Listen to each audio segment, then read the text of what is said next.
millennium. I will be taking you through the summary of all the four chapters that will be discussed today. That's why be with me, and this is also important for the quiz that are coming after the event. That's why you need to listen to it very carefully. Chapter one: Can India be a developed country? The key points of this chapter are the economic indicators such as GDP, GNP, per capita income provide only a part of picture. They do not indicate the long-term sustainability of quality of life achieved by people.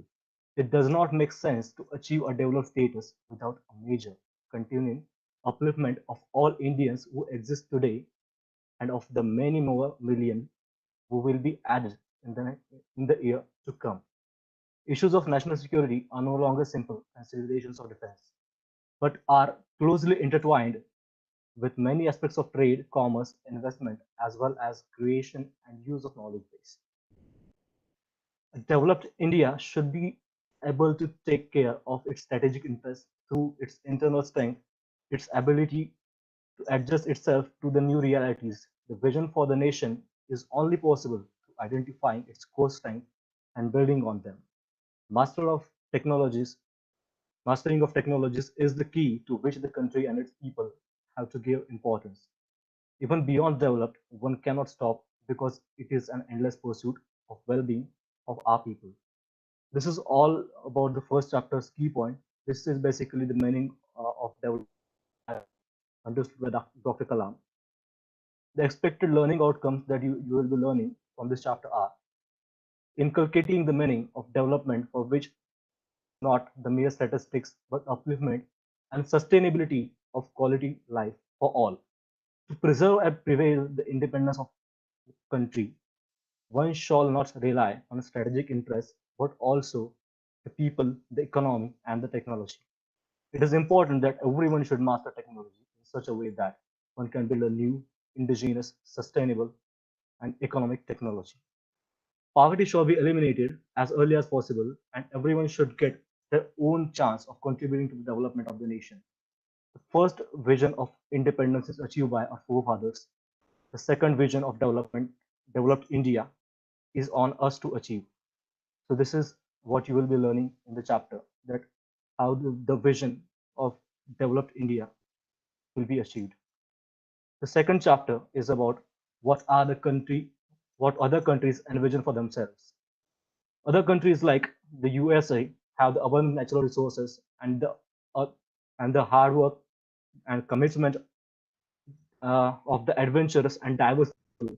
The two world was helped them develop many technologies, technical strength, and their vision.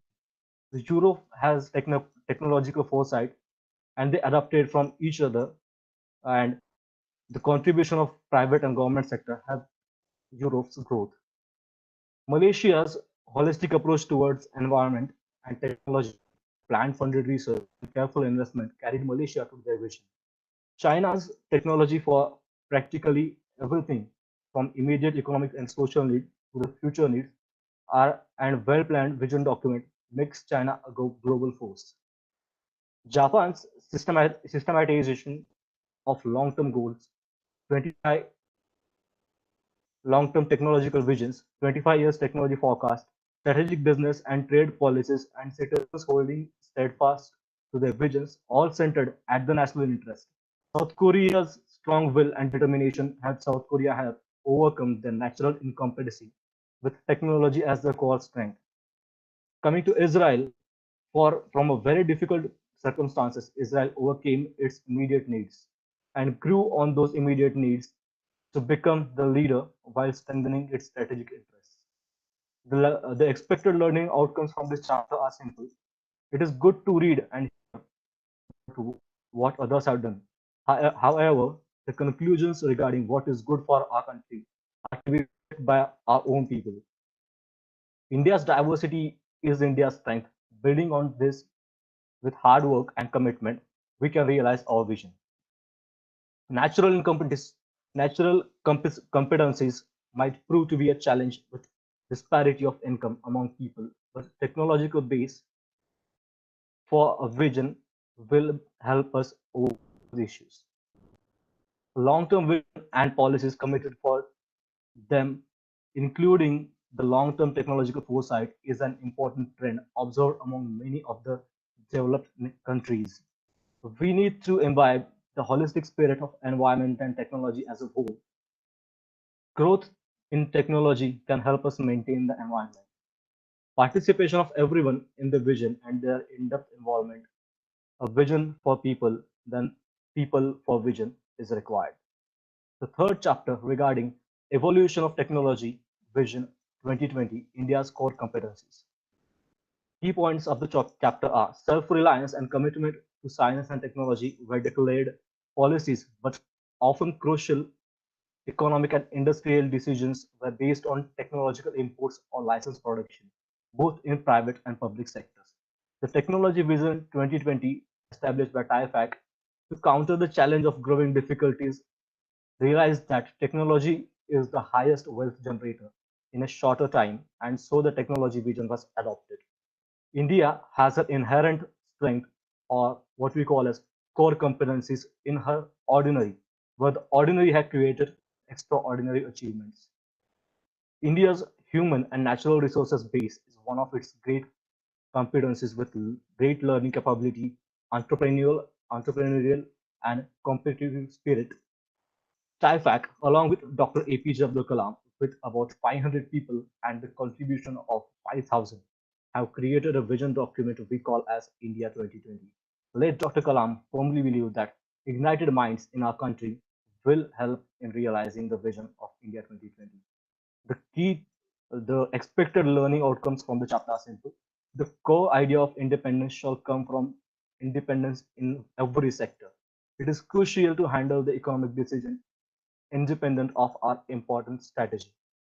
The technology is the highest wealth generator in shortest possible period. It is to be deployed in the right direction of technologies, and technology strengthens the political and economic and security structure of the nation. If we can train unskilled Indian, we can impart better skills to a skilled Indian. And if we create a more challenging environment for educated as well as build avenues for economic activity in agriculture, industry, and service sector, these Indians will not only meet the targets but excel in them. Each vision report contains valuable information of current status, forecasts, assessment of the sector. While going through these reports, it was concluded that policies, administration, and technology mastery are all interconnected. The fourth chapter regarding food, agriculture, and processing. The key takeaways from this chapter are, despite having many people below poverty line and past difficulties like droughts and foreign import of grains, India in 1970 to 90 itself had achieved self-sufficiency in grain production with surplus buffer stocks.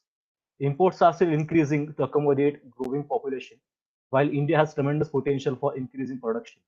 India is either ready, has the necessary technologies, or can develop them easily, including growing demand for grains, as well as agriculture dependent, such as vegetable and milk. The optimum allocation of land and other resources for various crops itself poses a challenge. The environmental problem, coupled with the General Agreement on Trade Tariff, that is GATT, and the obligation of World Trade Organization WTO and present protection of intellectual property rights have implications for the future course of agriculture. These are, there are certain difficulties related to this that we need to overcome.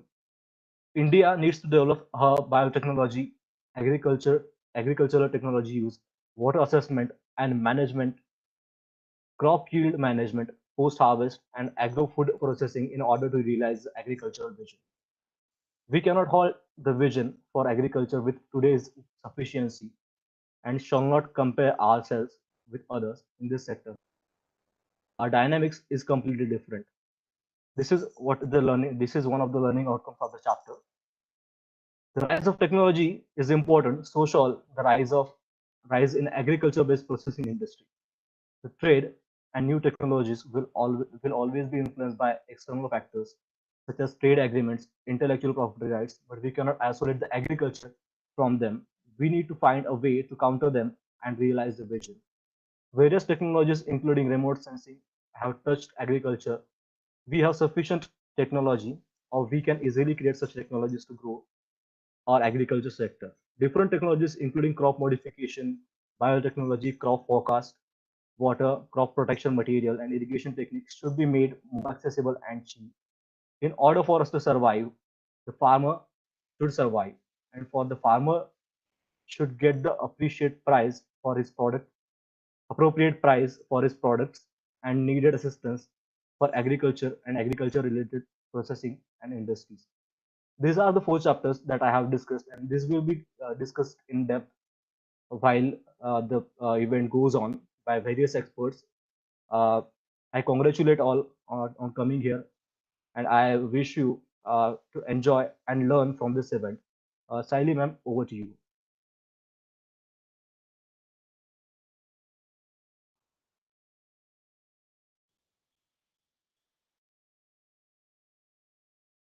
Thank you, Shantanu.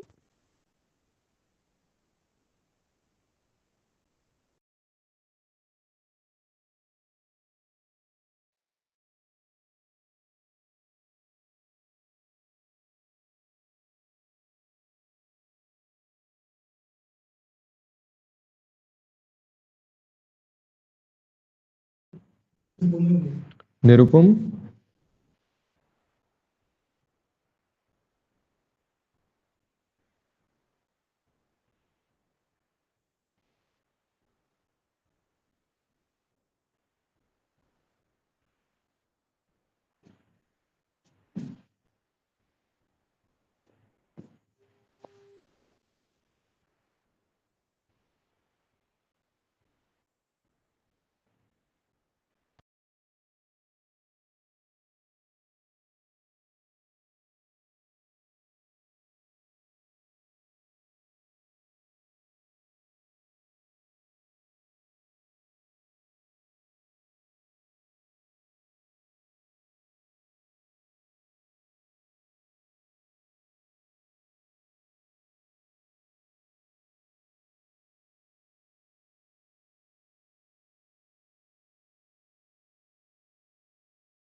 Nirupam, if we could have the movie of CCS.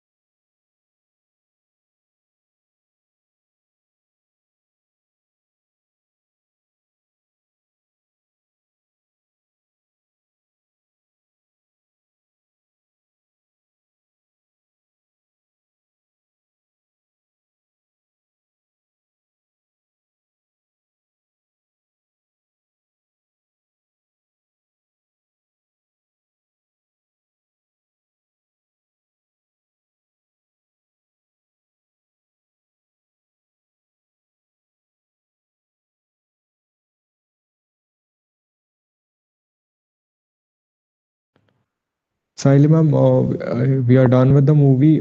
If you could please just unmute yourself and you can take over. Sure.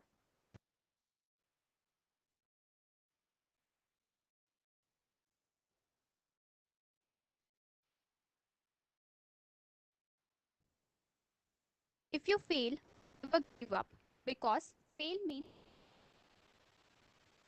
end is not the end, but end means effort never dies. If you get no opportunity. So let's be positive and start this evening.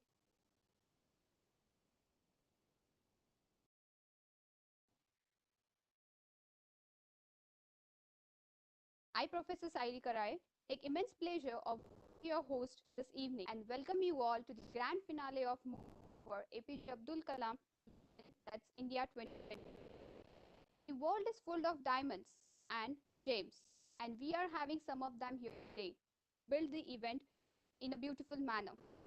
So, on behalf of CCI, Center for Creativity and Innovation, a NGO initiative under Vidarbha Youth Organization, I would like to welcome Honorable Minister Neil Kedar, Sports and Youth Welfare Minister, Government of Maharashtra, Honorable Principal of Abha Gaikwad Patil Nagpur, and the founder of CI, Center for Creativity and Innovation, Dr. Prashant Karu.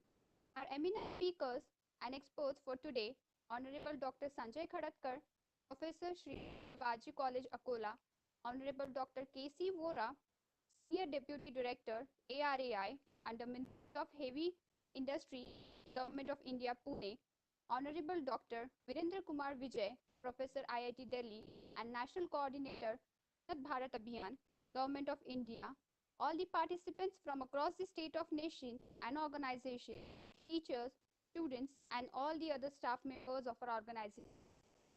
I once again welcome you all. You all have been gracious enough to join us this evening on our first day of grand finale of Movement for Dr. APJ Abdul Kalam's Vision, India 2020. I would like to thank everyone for taking the time out from your heavy schedule and marking this spectacular evening with your glorious presence. Thank you so much. The vision of Center of Creativity organization is to establish an ecosystem for generating opportunities based on creativity and innovations towards sustainability, and mission is to empower youth spirit of quality consciousness. Today, we are organizing this event in the memory of Dr. APJ Abdul Kalam. We believe that youth are the real pillars of the nation. So, CCI has came with the thought of organizing an event for 3 days, keeping in mind his vision, India 2020, which consists of 12 different chapters. The event is based on the book India 2020, written by Dr. APJ Abdul Kalam.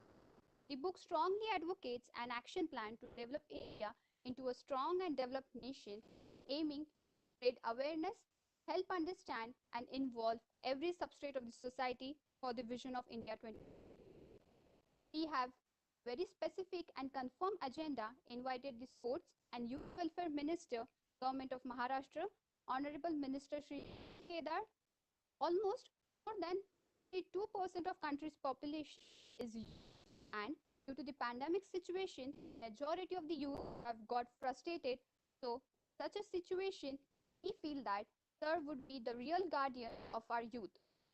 Also, as Kalam Sir focuses on the youth, so with this intention to take his vision ahead, we have invited Honorable Minister Shri Kedar and also the other speakers who are the real giants and experts in their areas, and they will be guiding us in line Kalam Sir's vision. Now, to welcome is to show honor. Welcome is to establish in. Ladies and gentlemen, now it's time to use the dynamic personality and a prime mover of this event, who is the founder of CCI, Honorable Dr. Prashant Karu. He strongly believes on mission-driven society. Activity is his brainchild on educating various students, inculcate innovative ideas, and march towards it to accomplish the vision of Dr. APJ Abdul Kalam. Honorable Dr. Prashant Karu feels that there is a lot of difference between an individual and a national. He believes that India cannot reach the apex without proper mapping of an individual and a national. Now, I would like to read out Sir's biodata. Dr. Prashant Karu was born on 12th January 1970. He has done his PhD in Mechanical Engineering and Technology faculty, Bachelor's of Engineering in Mechanical Engineering, MTech in Machine Design, MA on Gandhian Thoughts with University Gold Medal, MA1 Political Science, MBA. He has experience of 24 years in teaching field. the enthusiastic administrator who advocates for implementing students and faculty by continuous motivational programs focused on raising project-based learning skills and problem-solving attitude of people. Currently, he is the principal of Abha Gaikwad Patil College of Engineering and founder of CCI, Center for Creativity and Innovation, Nagpur, and also the director, Innovation, Incubation and Industrial Linkages for Gaikwad Patil Group of Institutions, Nagpur. He is the founder and convener of Mayor Innovation Council, which is first of its kind in India, whose main aim is to cultivate and incubate the ideas of young minds. He was the Senate member of RTMNU during 2004 to 2010, member of Yuva Dhoran Samiti of RTMNU and BOS member of RTMNU. He has worked as member of Curriculum Development Committee for National Fire Services College and DT Government of Maharashtra.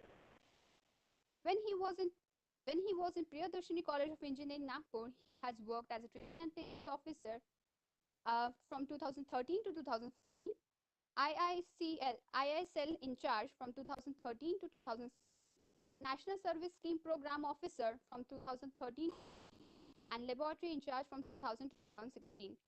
He has a vast research experience too, has worked as a researcher with AICT RPS for 4 years and 3 months, National Fire Service College for 6 years, and Sai Agro Industry for 3 years. He has sponsored project at Mahindra and Mahindra for 2 years and Sai Agro Industry for 3 years. He has 3 patents on his name. He is an innovation activist. He has guided 26 undergraduate projects, 12 postgraduate projects, 15 international journals, 7 international conferences, 12 national journals, and 10 national conferences. He has developed innovative teaching learning process by formation of study circle groups, conceptual model-based teaching, taking Take Adda, and informal interaction between students and R&D experts of industry, and project-based learning with an initiative of the Center for Creativity and Innovation. He has delivered an expert lecture in various international and national conferences, worked as a session chair during various conferences, and delivered around 100 expert lectures on technical and professional topics in different places of Vidarbha.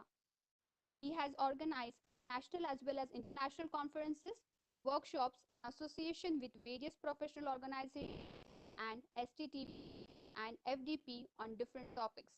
He is the philanthropist from the age of 18, sensitized many events such as tree plantation, NSS events, book exchange events, and many more. He is strong advocate of innovation-driven society and taking workshop and seminars on innovation, incubation, and entrepreneurship. He is the motivational speaker, counselor who has given more than 1,000 plus speeches at national level. So this was all about Sir's uh, information, biodata, and he still continues many of his work to bring the youth to a level where they can create and inculcate ideas and they can accomplish the vision of Kalam sir. Now I would like to request you, sir, to over to you.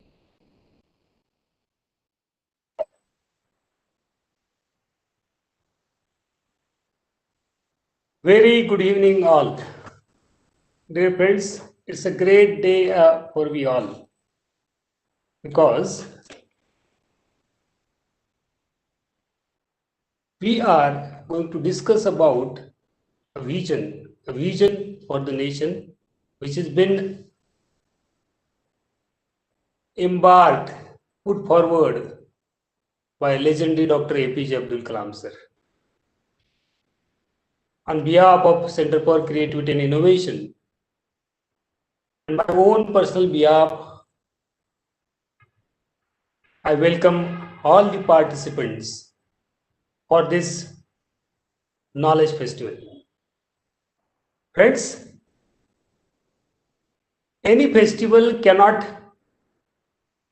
reach its goal until the participation of people. Any festival which is driven by a specific vision, then it can reach the goal. Therefore, dear friends, make your minds prepared for listening the very, very intellectual people, galaxy of intellectuals during these 3 days. I, Dr. Prashant Kadu, on behalf of Center for Creativity and Innovation, welcome the man who is promoting youth a lot, who is very dynamic, a leader and a friend to many people, Honorable Minister Sunil Kedar, Sports and Youth Welfare Minister for Government of Maharashtra. I welcome Professor V.K. Vijay, the National Coordinator for Unnat Bharat Abhiyan, a mission of Government of India, in line with the vision of Dr. Kalam in name of Pura, providing urban amenities to rural area. Welcome, sir. I welcome Dr.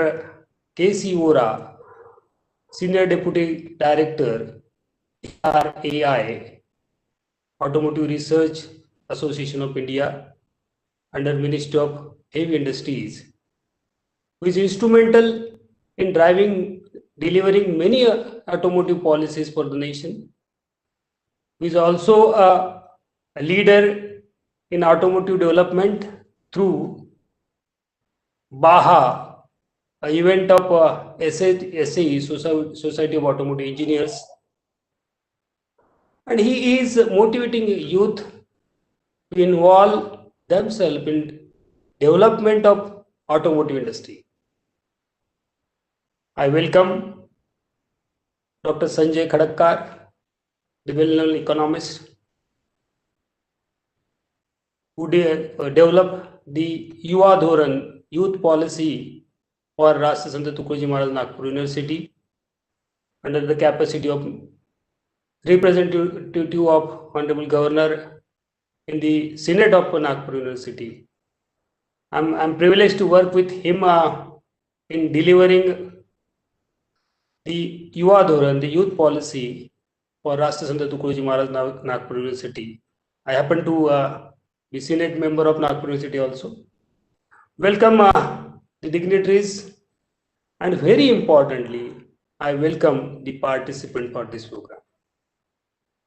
Participants, the youth, the intellectuals, professors, industry personnels, I welcome everyone for this program.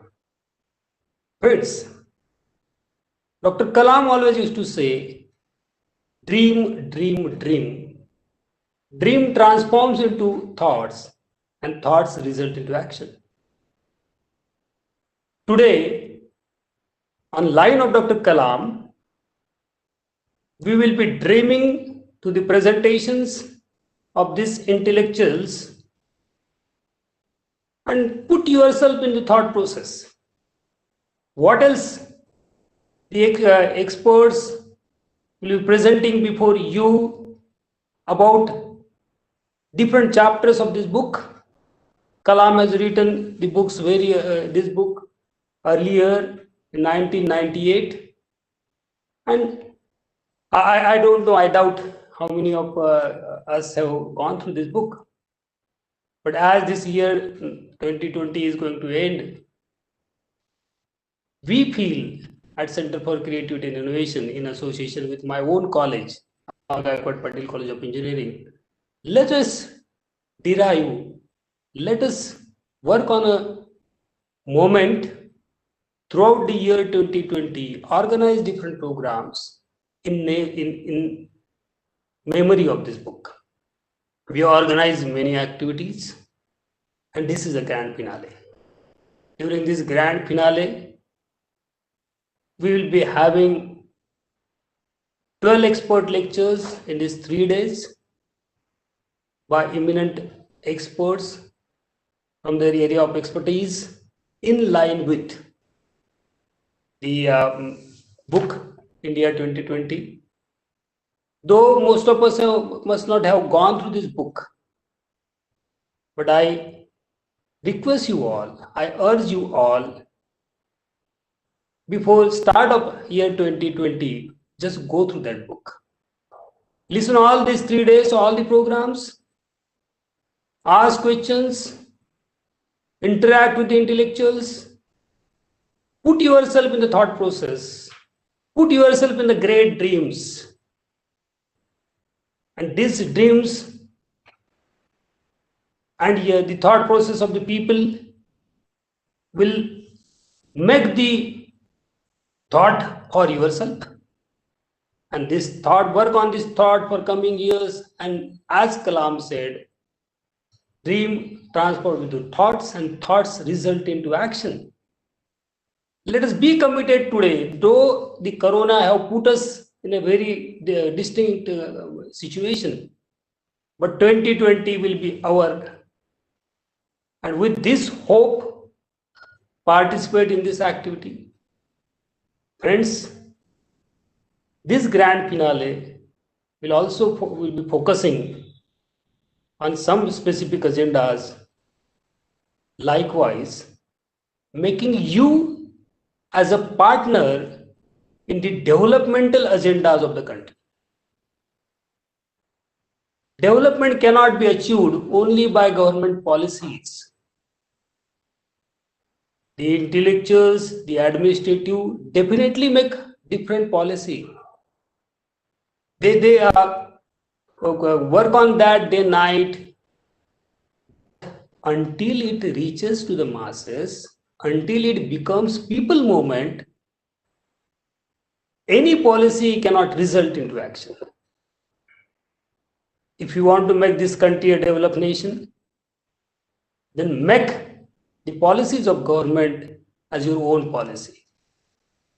To name few examples, आपको पता है कि 1945 में Japan का क्या हुआ, लेकिन Japan को उभरने के लिए जो देश का विजन था वो हर एक उस देश के नागरिक का विजन बना, और आपको पता है जापान की क्या सिचुएशन है. Israel is another example. But dear students, dear youth, we will not now, we will not always take the names. Ourselves will make the name of this country as a developed nation very soon. This is what all objectives of the program. Dear friends, this program will be addressed by Honorable Minister for Youth Affairs. I take these opportunities on behalf of the youth of nation. Though he is the Minister for Youth Development for the state of Maharashtra, but he is very dynamic. Sir, take the custodianship of this young population of this country. Make the development agendas of a country as a people's agenda. You people can do it well.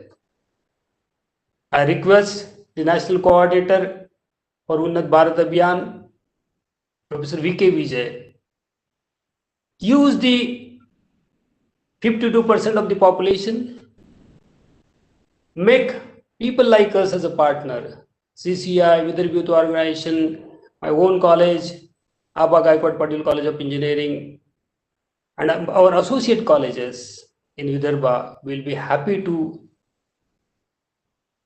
drive your vision. At last, I will be speaking to you in very specific. ये जो mission है, ये mission आगे ले जाने के लिए एक ही फोर्स लगता है, वो दिल का force.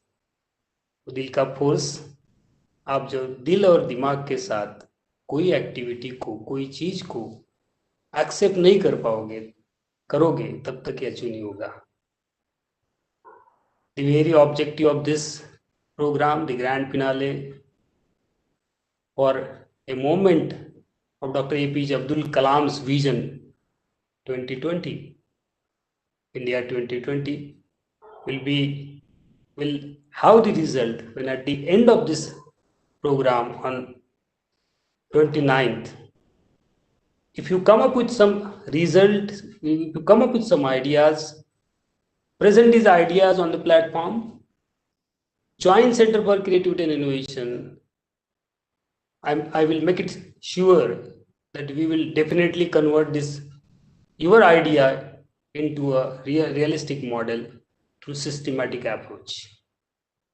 Throughout the 3 days, today I said the 3 minute expert will be talking to you. Tomorrow, Honorable Chairman AICTE, Professor Anil Sahasrabuddhe will be talking about the role of education in achieving the vision of Dr. Kalam.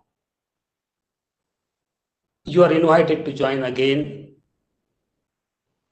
Later on, Professor Dilip Malkhede, the advisor for AICTE, will be speaking about the different chapter. And this is going to happen for the 3 days. We are invited the India Pakistan war veteran Dr. Bhushan Diwan will be talking about the strategic industries. We have invited the renowned doctor will be talking about the advancement in uh, medical sciences under the chapter on health for all. All these 12 chapters will be covered in the 3 days. I will urge in specific with the people of Vidarbha. मित्रांनो, हे जी काही activity, ही जी काही movement तुमच्यासाठी होते आहे, या मुवमेंटच्या माध्यमातून जे काही ज्ञानार्जन होणार, हा जो ज्ञानाचा जो 3 दिवसाचा कार्यक्रम आहे, त्यामधून आपण जरूर पुढे येणाऱ्या 2021 साठी स्वतःच एक विजन बनवा. आणि ते जे विजन तुम्ही बनवाल, ते विजन देशाच्या विजन सोबत मॅप करा. आणि दोन्ही विजन जर मॅप करून समोर गेले, तर या देशामध्ये जी काही स्वतः आता सध्या जी केओटिक सिच्युएशन तयार झाली आहे, युथला असं भरकटल्यासारखं वाटतं आहे, ते होणार नाही. Let us go in line with the vision of a country, make a dream of development of the country as your own dream. Everybody will be satisfied. And if we do things with the satisfactions, definitely it will result into a great making this country as a great nation. I take this opportunity again to like be part of CCI. I thank you, Honorable Minister, for taking time and listening to us, our expectations, and he will be talking about the youth as a pillar for develop India. He will be delivering an expert lecture. We continued with this activity. I thank you very much for listening patiently to me. Join us at CCI. Thank you very much.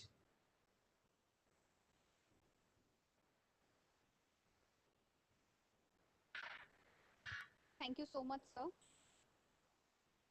Once again, thank you, sir, for motivating our participants and spreading the positive energy amongst everyone. Given by Dr. APJ Abdul Kalam. He believes that there are two rules for life. Depression in failure should never go to heart, and ego in success should never go to brain. With this, I would like to introduce a very renowned personality, Honorable Dr. Sanjay Khadakkar, who is going to deliver an expert talk on the topic, Can India become a developed country, and what other countries envision for themselves? Professor Dr. Sanjay Tripakrao Khadakkar, Professor and Head of Department of Statistics,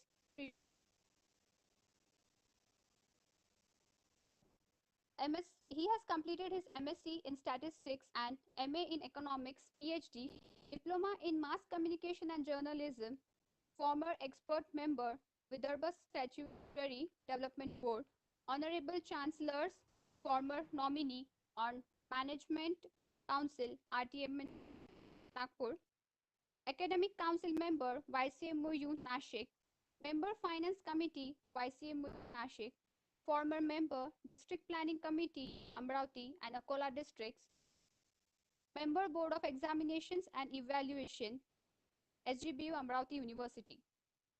This was just a short introduction about Sir, and now I would like to request Sir to educate our participants and the dignitaries present today with your thoughts. Please, Sir.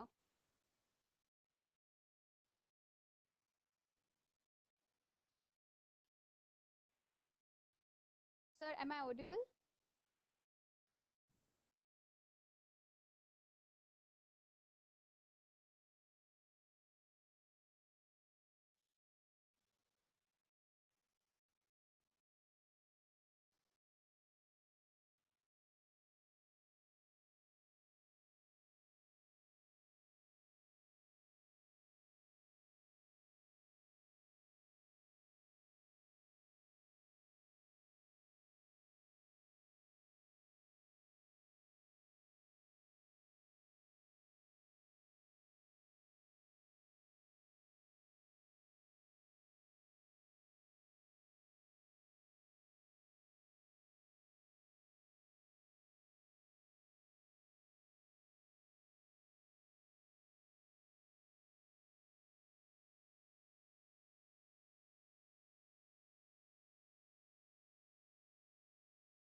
त्यांचा video जात नाही, आवाज Hello. जायला.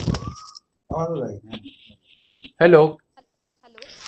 Hello. Can you hear me, madam? Sanjay Khadakkar speaking. Yes, sir. Yes, sir. You're clearly audible. But only audio. What video is not working? I think. Sir, there is an icon where you can see there's a picture of video. You can just touch that.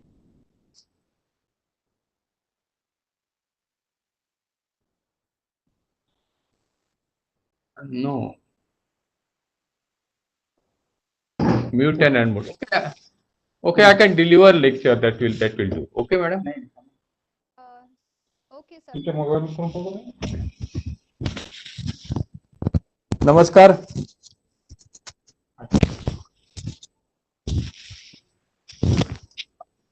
Good morning to one and all. I am Dr. Sanjay Khadakkar. Firstly, I must congratulate Center for Creativity and Innovation and especially my young friend Dr. Prashant Kadu, the founder of this center, for organizing such novel activity to take the vision 2020 by Dr. APJ Abdul Kalam ahead and especially to young mind of India. I am delivering, rather I will say I am talking to you my views on the topic, can India become a developed country and how? We Indians have always been obsessed with foretelling our future. Nostalgia always touches a special place in our heart and mind, but in the narrative of nation, it is the future that people are more interested in, and more so when India is passing through a time of momentous change in our economy, in business, in society, and in entertainment, and above all, the technological transformation has impacted all our lives and brought us closer than ever before to the concept of global village. In 1947, the India regained the independence after centuries of foreign domination. At the time of historic junction, the India opted to become democratic state. It was the first treaty with the destiny. Democracy is crucial for rapid and balanced development. Now India is poised for her second tryst with destiny, I will say. At this juncture, country needs to go ahead. Vision 2020, seen by Dr. APJ Abdul Kalam. Our vision of India's future should be both comprehensive and harmonious. It must balance and synthesize all the diverse issues forces that compete in the pursuit of self-fulfillment. The vision of India's future should serve to awaken in all of us a greater awareness of our culture and spiritual trend, which form the bedrock of our past achievement and should form the foundation of our future. I think this is very important. A true vision should not be static written statement only. It must emerge as living and dynamic reality in the minds and the hearts of people, especially the young Indians. The vision statement of India after 2020 may not fulfill all the criteria to our full satisfaction, but it should serve as a useful starting point and foundation for contemplating future possibilities and our destiny as a nation. At present, India is young developing nation. It has a rich and illustrious history as one of the longest living civilization in the world. In 1835, Lord Macaulay had admitted in British Parliament, it is rather in 1835 I am talking of, the Lord Macaulay had admitted in the British Parliament about India that I have traveled across the length and breadth of India and I have not seen one person who is beggar, who is thief, such a wealth I have seen in this country, such high moral values and people of such caliber. A very backbone of this nation, which is her spiritual and cultural heritage. This was in 1835 by Lord Macaulay. Thus, it would be wrong to state in 1947 India started to construct modern India. Rather, it began the process of rediscovering its rich culture and spiritual values that had formed the foundation of India in the past. It is on this foundation we have to think about the vision of India after 2020. The essential requirement for envisaging India's future in the new century is to recognize that the parameters which determine the national development have changed in current years and will change further in future. They include rapid rise in the levels of education, high rates of technological innovation and application, ever faster, cheaper communication that has dissolved the physical and social barriers both within countries and internationally too, greater availability and easier access to information, and the further opening of global market. These trends are representative of relative change or rather shift in the engines that drive development from manufacturing to service sector and mainly capital resources to human and knowledge resources. The technological organization, innovation, information, education, and productivity skill will therefore play the critical decisive role in generating the future course of development. What will be India like in 20 years from now? Can it be a developed nation from developing state? This should not be the million-dollar question. We should be confident, yes, in 20 years, we can be a developed country. Due to spectacular economic growth, no doubt, now temporarily slowed down, I can say, due to the COVID-19, India has an opportunity to wipe out the poverty within the next generation. You know, 27 million people moved out of poverty, that is 2.7 crore, between 2005 to 2015. In 2019, the Indian government stated that 6.7% of its population is below its official poverty line. Here, I would like to mention that at the time of independence, 54.7% of our population was living in the extreme poverty. Now it is only 6.7. At the time of independence, it was 54.7% of population living below poverty line. So we have achieved a lot. Currently, the India's population is 138 crore. India's population is equivalent to 17.7% of the total world population. The India ranks number 2 in the list of countries by the population. In spite of declining fertility rate, falling infant mortality, and increasing life expectancy, the India's population is expected to be around 150 crores by 2030. So, the India's ranking in 2030 with respect to population will be 1. Is it boon or bane?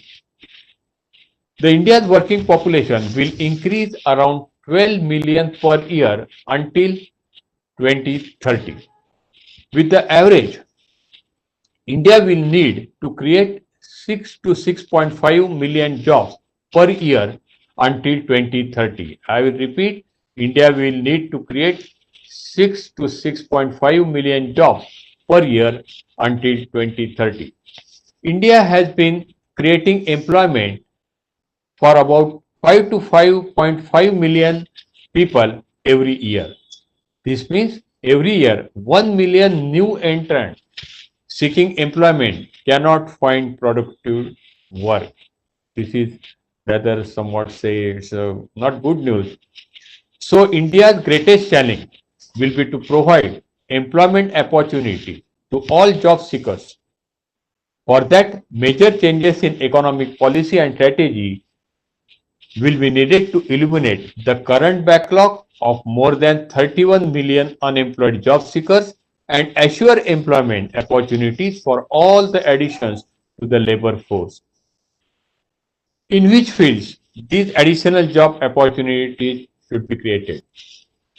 There are ample means available to our nation to achieve the objective of creating additional employment opportunity. The public sector continue to shed jobs, unfortunately. Although the growth of private organized sector will contribute significantly to the growth of economy, its contribution to the employment generation is unfortunately quite modest. Since total employment in this sector at present represents only 3.54. So private sector is providing job to only 3.54% of all the jobs. The large number of new jobs will be created by small and medium enterprises. I will say SME, small and medium enterprises. So largest number of new jobs will be definitely now. Now there is great future for SME, that is small and medium enterprises. The international experience confirms that the medium and small enterprises are better insulated from the external shocks and are more responsive to the demand of fast changing technology adoption, globalization, and entrepreneurial development. According to World Bank estimate, 600 million jobs. I will again repeat, according to World Bank estimate, the 600 million jobs, that means 60 crore jobs, will be needed by 2030 to absorb the growing global workforce, which makes SME, that is small and medium enterprises development, a high priority for many governments around the world. In emerging markets, most from jobs are generated by SME, that is small and medium enterprises, which create 7 out of 10 jobs. So 7 out of 10 jobs will be naturally in future will be created by small and medium enterprises.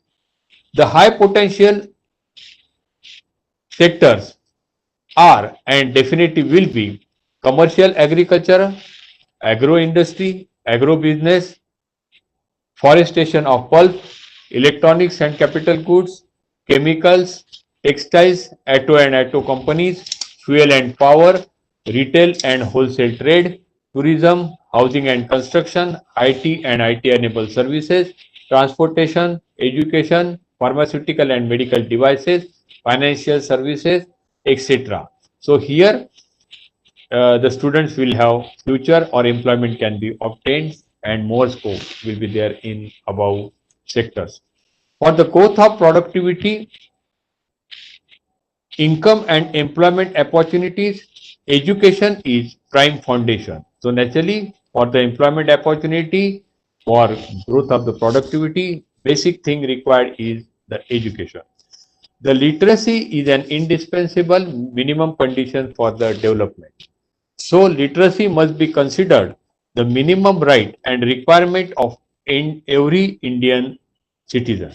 Presently, country has about 313 million illiterate people. It is really unbelievable that means around 30 crores of the population illiterate in India. The 59 and out of which 59% of women are women. This is really surprising and also shocking. Along with the increasing literacy rate, enrollment percentage in education should be also increased. It should not, one has to move beyond the numbers to look at the school and college functioning. Only quantitatively it should not work, it should work qualitatively also. And the shift attention from enrollment to effective functioning of school and colleges. So one must concentrate on the rather effective function along with the enrollment. The overall improvement in the education can be achieved in if now this can be achieved if the financial support to the education institution is linked to their management and the program through the proper implementation process. There should be genuine efforts to increase the quality and curriculum should be equipped not only with the academic knowledge but also with the values and the life knowledge. The qualitative shift is needed from routine memorization to the development of general capacity for critical thinking, from the methods that emphasize the teaching and passive learning to those that foster active interest and ability of children to learn on their own. The Union Cabinet in July 2020 approved the new National Education Policy. According to the Government of India, the National Education Policy, which is launched recently, has all the promising key points that are expected to prove beneficial to enable an individual to study one or more specialized area of interest at a deep level, along with the developing students' character, scientific temper, creativity, spirit of service, and 21st century capabilities across a range of disciplines including science, social science, arts, humanities, and among others. The success of new national education policy, that is NEP 2020, depends entirely on its implementation. The new education policy, national education policy, actually provided, it just provides the broad area of directive. There are these are to be implemented, not now it is not mandatory for all the state. Now these are to be implemented not mandatorily, but the central and state government should implement it collaboratively.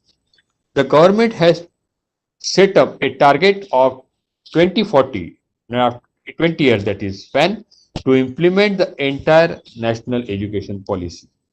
Now let us hope that it will be implemented effectively to achieve its objectives. Now let us see the scenario regarding the health of nation. The health of nation depends on many factors such as economic growth, employment, literacy, education, age of marriage, birth rate, availability of information regarding healthcare and nutrition, access to safe drinking water, public and private healthcare infrastructure, etc. The health of Indian population has improved drastically, but still wide disparity exists between different income groups and between rural and urban communities. Since more than 65% of population lives in villages, the scheme projects related to healthcare sector must try to impact this segment. The much more incentives should be given to doctors going to villages. For ensuring healthcare in rural India, the alternative medicine like Ayurveda or homeopathy should be encouraged. For the sound health of nation, the government should become the health insurance provider rather than health care provider.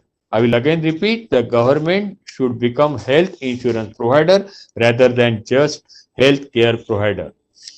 The COVID-19 pandemic crisis is a reminder of the importance of investing in healthcare sector. In financial year 2020, the total expenditure on the healthcare by the government is merely 1.29% of GDP. This is very small amount, 1.29% of GDP for the healthcare sector. So this has to be increased in years to come. The government of India should look at healthcare as an industry can propel the economic growth as well as can improve the health of nation. So this is important. The government should look the government healthcare as an industry. The global health industry was worth 8.45 trillion USD in 2018. This is a huge amount. It is one of the largest and fastest growing industry in the world. So healthcare industry should be treated as the industry. There is huge potential for the employment in India if healthcare industry blossoms. For turnover of 1 crore, IT industry requires less than 10 people, while for the same amount, the healthcare industry requires 200 to 250 people, typically uh, from lower economic strata, ensuring all-round socio-economic development. So, by looking at healthcare as an industry and giving boost to the medical tourism in India, one can easily get the solution to the problems of unemployment and healthcare of nation. So both things can be achieved if healthcare can be treated as industry.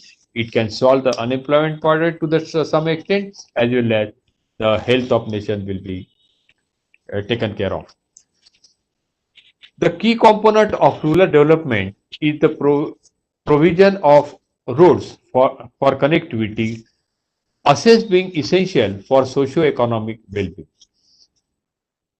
Still, 26.4% of villages are connected, are not connected to the roads, rather pakka roads. That means about one-fourth of the villages in India, they are not connected by pakka roads. Our vision of India after 2020 is of country having well-developed network of not only roads, I will say that well-developed network of multimodal connectivity. Multimodal means it includes air, rail and road, which will take care of growth in transportation. Sir, sorry And to interrupt, sir. Sir, your voice is not clear. it's not clear. So it's Uh, breaking. it's breaking in between, sir. Okay. Sir, if you could try it once, sir. Otherwise, then we'll have another speaker. We have another speaker in line. Then we can continue with them. Okay, just I will try, and if it is not, then you can break me, right? You can give it. Oh, Okay. okay, sir. You. And See, efficient sir, it's public. not, Hello. sir, not, it's not audible. It's breaking again. Yes, sir. Hello. Yeah, this is Dr. Vora here. I am able to hear him very clearly. Okay, maybe then our Ah, network issues. bandwidth, yeah. Yeah. Okay, no problem. So you can continue then. Okay. Thank you. Vora sir, thank you. Welcome, welcome. Please continue, sir.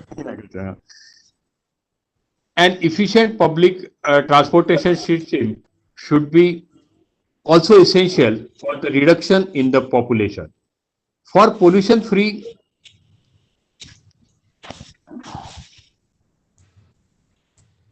for pollution-free and fuel-efficient vehicles, it has been planned that only electric vehicles will be sold after 2030 using clean fuel technology. The India's power sector is one of the most diversified in the world. The sources of power generation range from, it is diversified only, this is the country where we have diversified sources of power sector. The sources of power generation range from conventional sources such as coal, lignite, natural gas, oil, hydro, and nuclear power to viable non-conventional sources such as wind, solar, agricultural, and domestic waste. The total installed capacity that on 30 November 2020, that is recent, the total installed capacity of India is 3,74,199 megawatts, of which the thermal power is 2,31,321, that is 61% of the total installed capacity of electricity is due to thermal. Hydro electricity 45,699 megawatts, nuclear it is 6,780, and renewable energy which will be the future of the power generation has 90,399 megawatts. That is 24%. Hello. Yes, sir. Continue, sir. Please continue. Okay, thank you. The out of 3,74,199 megawatts, the 1,76,555, that means 47% is generated by the private partners. Now, to cope up with effectively with the nation's growing energy appetite, the enhanced adoption of the best practices and environmental friendly technologies, more efficient use of energy, and promoting private sector investment will be required in future.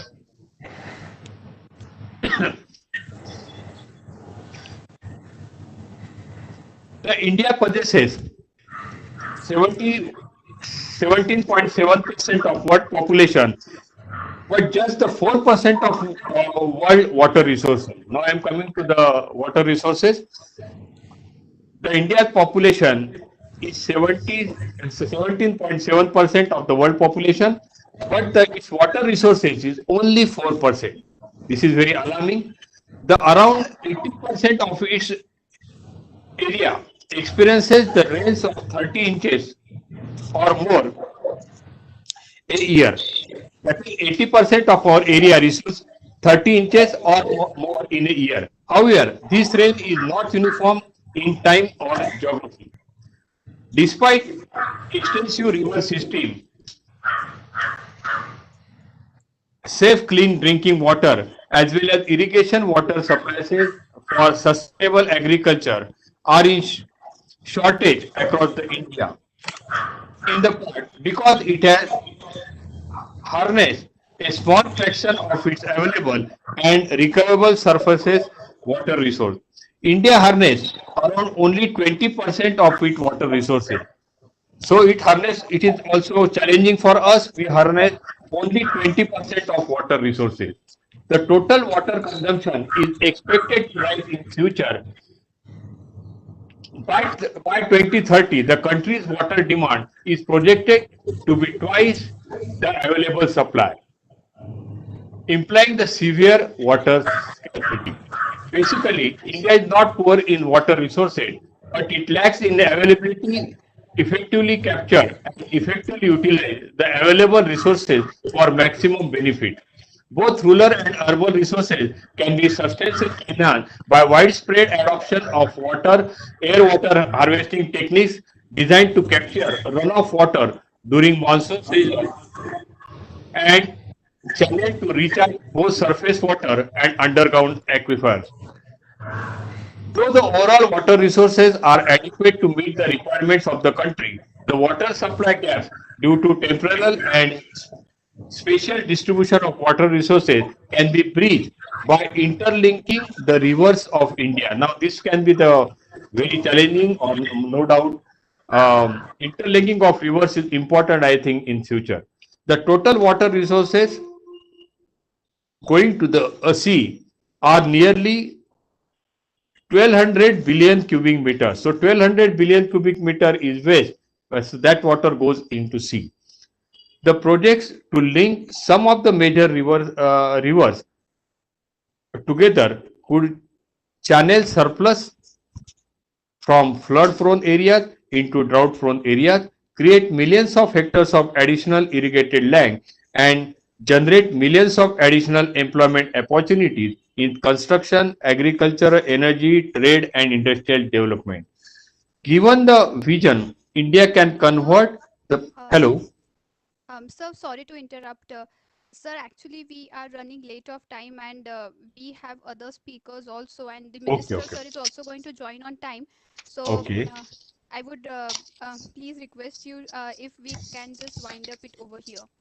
okay. Thank you, madam. Thank you. Okay, Yeah, okay. Thank okay. you so much, sir. Thank you, thank you. Thank you, sir, for helping us with the real-time statistics. And now it's turn of us, our youth, to work towards the same and take care that whatever the parameters sir has mentioned, the statistics that he has shared, uh, should be worked upon in future. Thank you. Okay, Thank you okay, so much, sir, once again. okay. Madam. Thank you. Yes. So now I would continue and introduce another renowned personality. Uh, he is Honorable Dr. K.C. Vora, who is going to deliver an expert talk on the topic Evolution of Technology Vision 2020. Uh, Talking about his biodata, Dr. K.C. Vora is a Senior Deputy Director and Head ARAI Academy, ARAI Chairman, ASDC Expert Group on EV, Chairman um, Baja SAE India 2020 OC. Visionary leader with impact on research, validation, and skill development arenas. Global teacher on automotive engineering, engine and emission control, and electric mobility. 19 years in industry and 16 years in academia. Specialized in education, training, L&D, R&D, AMSR, and company. Team leader and motivator with high energy level of ESTG. Strong believer of quantifiable, measurable targets, strengths, leadership, decision making, team building, performance management, passion, confidence, competence, integrity, commitment, customer orientation, result orientation. His absolute strengths are automotive or mechanical engineering, new product development, R&D, education, human resource, talent acquisition, business strategy. He has been trained at Ford Motors USA, General Motors USA, USCPA, Corning USA, 3M USA, Amitech GmbH Germany, Mahindra and Mahindra, EU India. Siley, bus. Siley, that's enough for me. Oh, okay, all right, sir. That was a short introduction about sir. And then I would like to request you, sir, to please motivate our participants with your words of wisdom.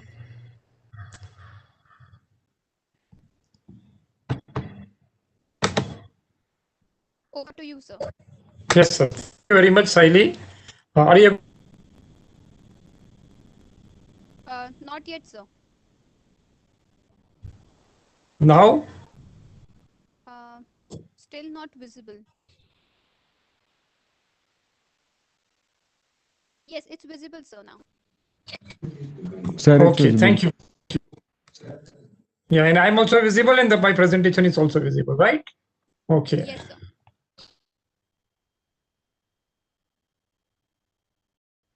sir. So, uh, good afternoon. I must say good evening to all of you. Yes,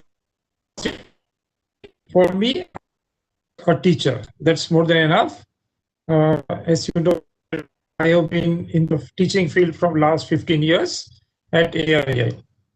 I'm and I have met him before some 30 years. After that, probably we have never met, but still we are in touch with each other. Today, to speak on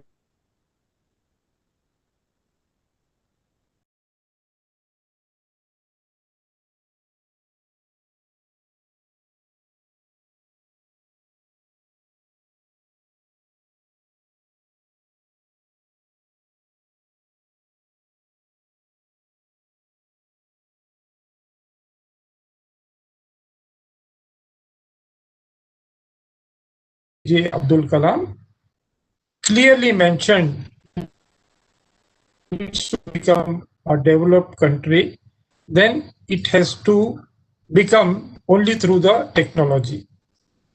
So he said develop India by 2020 or even earlier is not a dream. It need not be mere vision in the minds of many Indians. It is a mission we can all take up and succeed. So he has a strong desire to convert his dream India 20, which he said it's not a dream, it's a reality. It's just a vision which we must all work together. And he wanted all of us to work together. In his book, he has mentioned, yes, there are many good people who has worked for India, and still he needs good people, technical people who can work for India, technical, non-technical, both. And we all work towards that. Our DSC, Department of Science and Technology, and the TIFAC core I'll be talking about, have really worked hard towards this vision. And it is the output of that TIFAC core which has helped Dr. Kalam to write this book.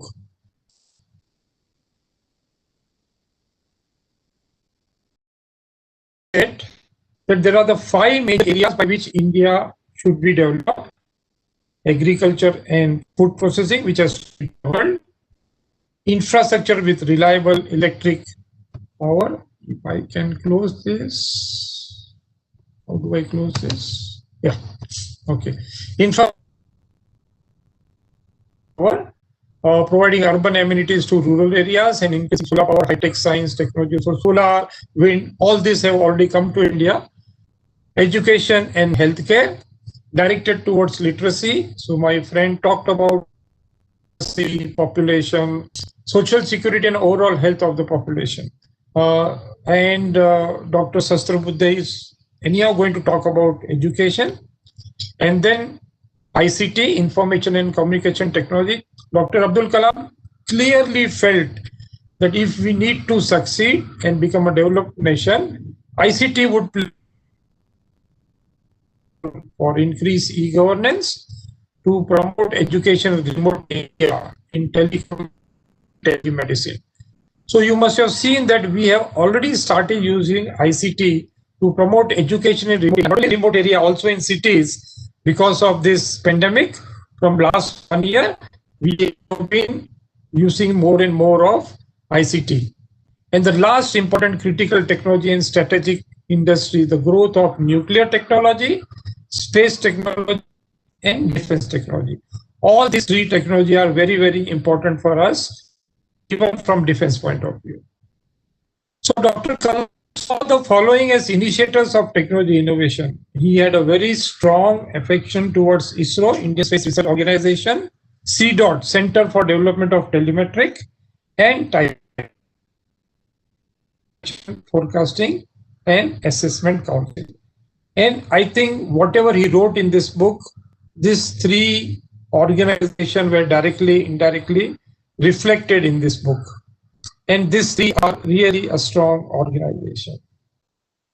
We talked about the technology vision as a nation bursting with energy, entrepreneurship, and innovation. He felt that India, which country by 21st century will become a developed country if we have sustained efforts for growth of core competence. So for technology, the first requirement is core competence, self-reliance in critical technology. You can see this word self-reliance.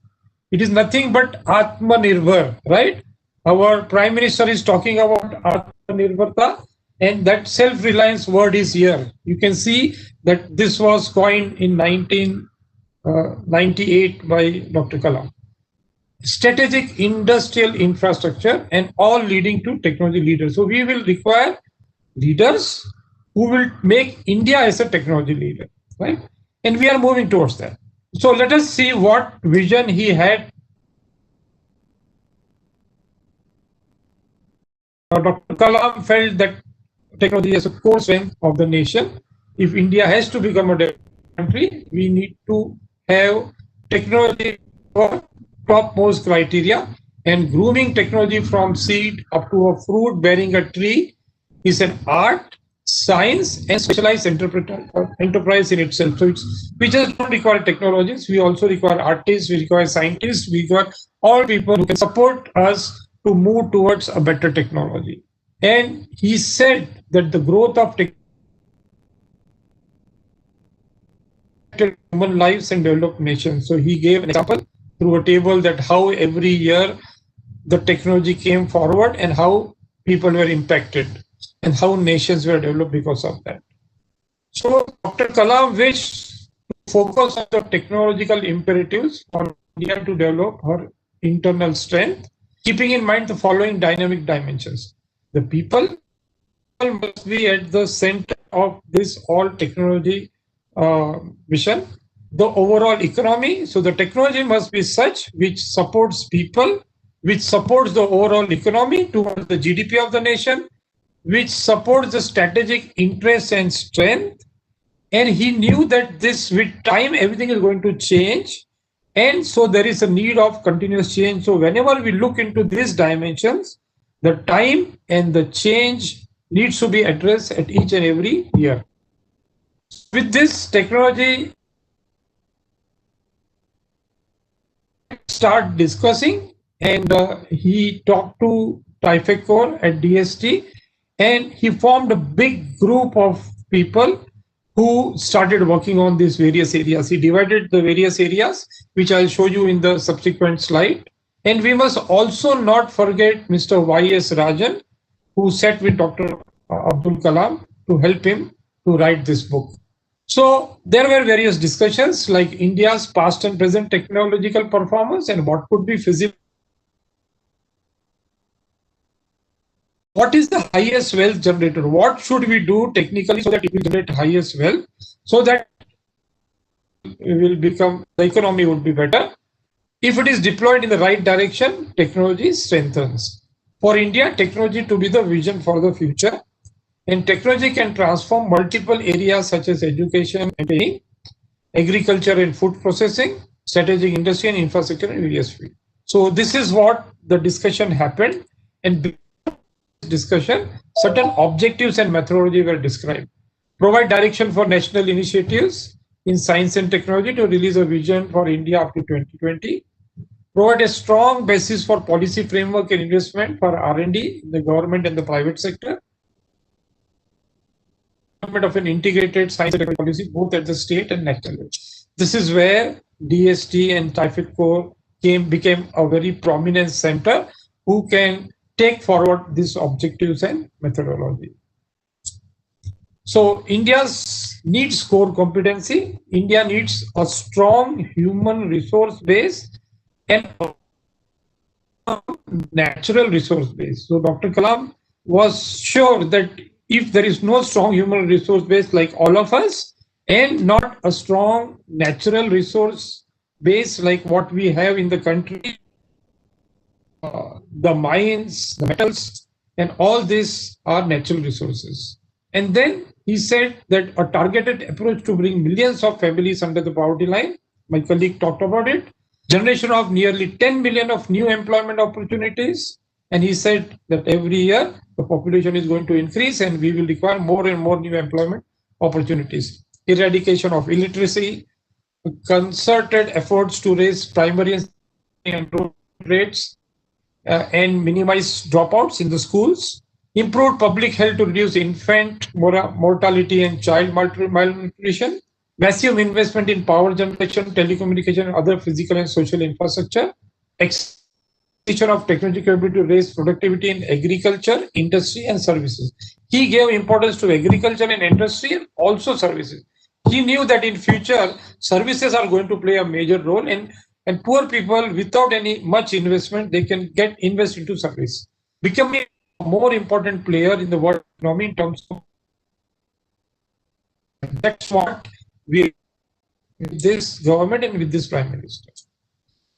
And then he pointed points of Indian prosperity, that what are the areas where we must work which will bring Indian prosperity, and what are the ongoing initiatives which we must take it forward. So in terms of economic growth, in terms of education, in terms of innovation, in terms of communication, in terms of information, in terms of globalization, he was very learned about what initiatives are going on and what we can take it forward. 15 technology sectors which were defined, and different teams started working on these 15 sectors like agro-food processing, road transportation, civil, waterways, telecommunication, advanced sensors, engineering industries, electronics and communication, materials and processing, chemical processing industry, food and agriculture, life science and biotechnology, healthcare, and strategic industry and services. These are the 15 areas or sectors which were decided, and IFX started working on it, and that's how the entire knowledge in the book came forward. He also felt Dr. Kalam will be the most important area when we talk about our vision of 2020. And for that, we need to brainstorm, we need to prepare perspective and scenario reports, we need to do the gap analysis, we need to do workshops, and we need to form task force and panels. So the panels which were formed were given certain questions. So these are some of the questions which were put forward to them so that they can answer them in the process. We become more wiser. So what are we going to do in the next 5 years, next 10 years, next 20 years? All those were also discussed. And what are the spin-offs for the technology development? How can we improve our economy? What is the strong was given to the panelists. The panelists came forward, answered this question, and then we worked. So to education and how to reduce illiteracy, and in those days, Dr. Abdul Kalam said that we need to introduce new IITs, new Indian Institute of Management, and other institutions. So today, our Prime Minister has ensured that we have grown in terms of IITs, almost one IIT in each state. Same thing with IIM. And the next step which our Prime Minister has taken with the help of Sri Ratan Tata ji is Indian Institute of Skill Development. So IISD is another similar to IIT and IIM. Very soon you will find Indian Institute of Skill Development in Mumbai and Ahmedabad, and it will have in many places. So in 2020, India will be known for its high literacy rate among all countries. Yes, we have become literate. Our people have gone abroad in USA and Europe, and they are in the top-notch position in various companies, but we need still move to a very long way. A lot of people are to be converted into literate people. Similar also, Dr. Abdul Kalam laid a very strong stress that India agriculture must develop, the production of food must multiply, and he suggested many initiatives to develop the agriculture sector. But he also felt that technology here also will play a major role for agriculture and food production. So the latest technology needs to be used. So today, we just don't have tractors. We are working on various areas where 5 tractors can run in a farm, and that too without any driver. It will be autonomous control from one group. In 2020, India will be the largest producer of agriculture products, is what Dr. Kalam felt. These are the 3 areas which I'm going to consider, and then I'm going to conclude. Before that, I will also tell you that how have we reached this dream vis-a-vis what is the present scenario. Industrial development and technology is the third area which was very favorite to him, and he knew that in industry we need to use latest eco-friendly techniques. We need to take care of our mother nature, prevent pollution, maintain greenery. Sustainability was the most important word, right? And he felt that in 2020, India will be the industrial developed country with latest technology of production. Yes, we have already started using latest technologies. We have robots which run the factories, and now we have even robots which run the restaurants. But a lot of things need to go into industry. And he also wanted to work in the area of defense, space, in those areas, nuclear energy. And the last, he strongly felt that infrastructure should be developed in terms of roads, transportation, railways, airways, waterways. And you can see that Nitin Gadkari ji is very strong. Recently, he has inaugurated various new highways, and our work has multiplied many-fold compared to what was before 5-6 years. And roads in the villages, in the towns, in the cities, on the highways are coming up very fast. Same thing with airports, more and more airports. There were some small airports, they also opened up. And now we are also working on water. Infrastructure also includes proper availability of water, electricity, power, which are basic needs. And many projects are introduced to provide a better infrastructure in our nation, such as highway plans, introduction of new trains, expansion of railways. And I think a series of declaration has been done about series of railways, trains being introduced. And many projects are introduced to make connection between all rivers to overcome the problem of scarcity of water. Many solar plants and hydroelectric dams are proposed. So we have become very strong, and we understood the importance of solar energy, wind energy, and other hydro energy. So in 2020, Dr. Kalam felt that we will have a best infrastructure, water scarcity, and medium of transportations. So he linked all this infrastructure, power, transport, modern infrastructure like telecom, IT service, modern high-tech technology in terms of materials, electronics, manufacturing, software, hardwares, engineering industry, which will be more cleaner, more sustainable, and emerging life sciences like biotechnology, biodiversity. All these were to strategic sources like natural security, economic security, and agriculture security. So these were the 3 important vision and how they were linked for the prosperity of all the people and their continued health and well-being. So 2-3 slides where I would like to look into what was his vision and where have we reached? Where is India in 2020 against his vision? India hoped manufacturing share in GDP will be 25%. But we are not able to meet 25%, but we have been able to meet 16.1%. There were 3 different levels, like least developed country, lower middle income country, and upper middle income country, and fully developed countries. So at least from least developed country, we have shifted to upper middle country. India did move fast, and India is no longer a least developed country. It has become a lower middle income country by 2020. However, we are lagging from countries like China and Brazil, which are in the upper middle income country.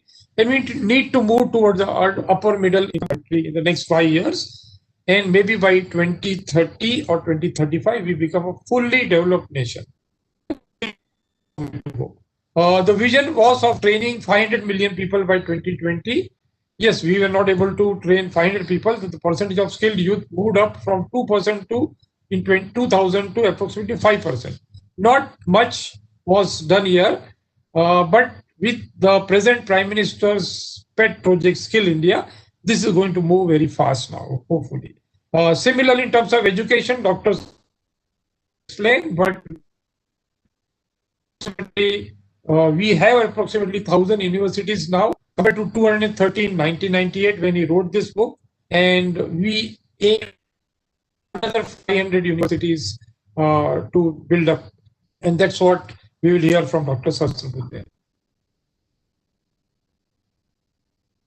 I am going to talk more about the positive points, and whatever is not fulfilled, I'm sure this government will take forward.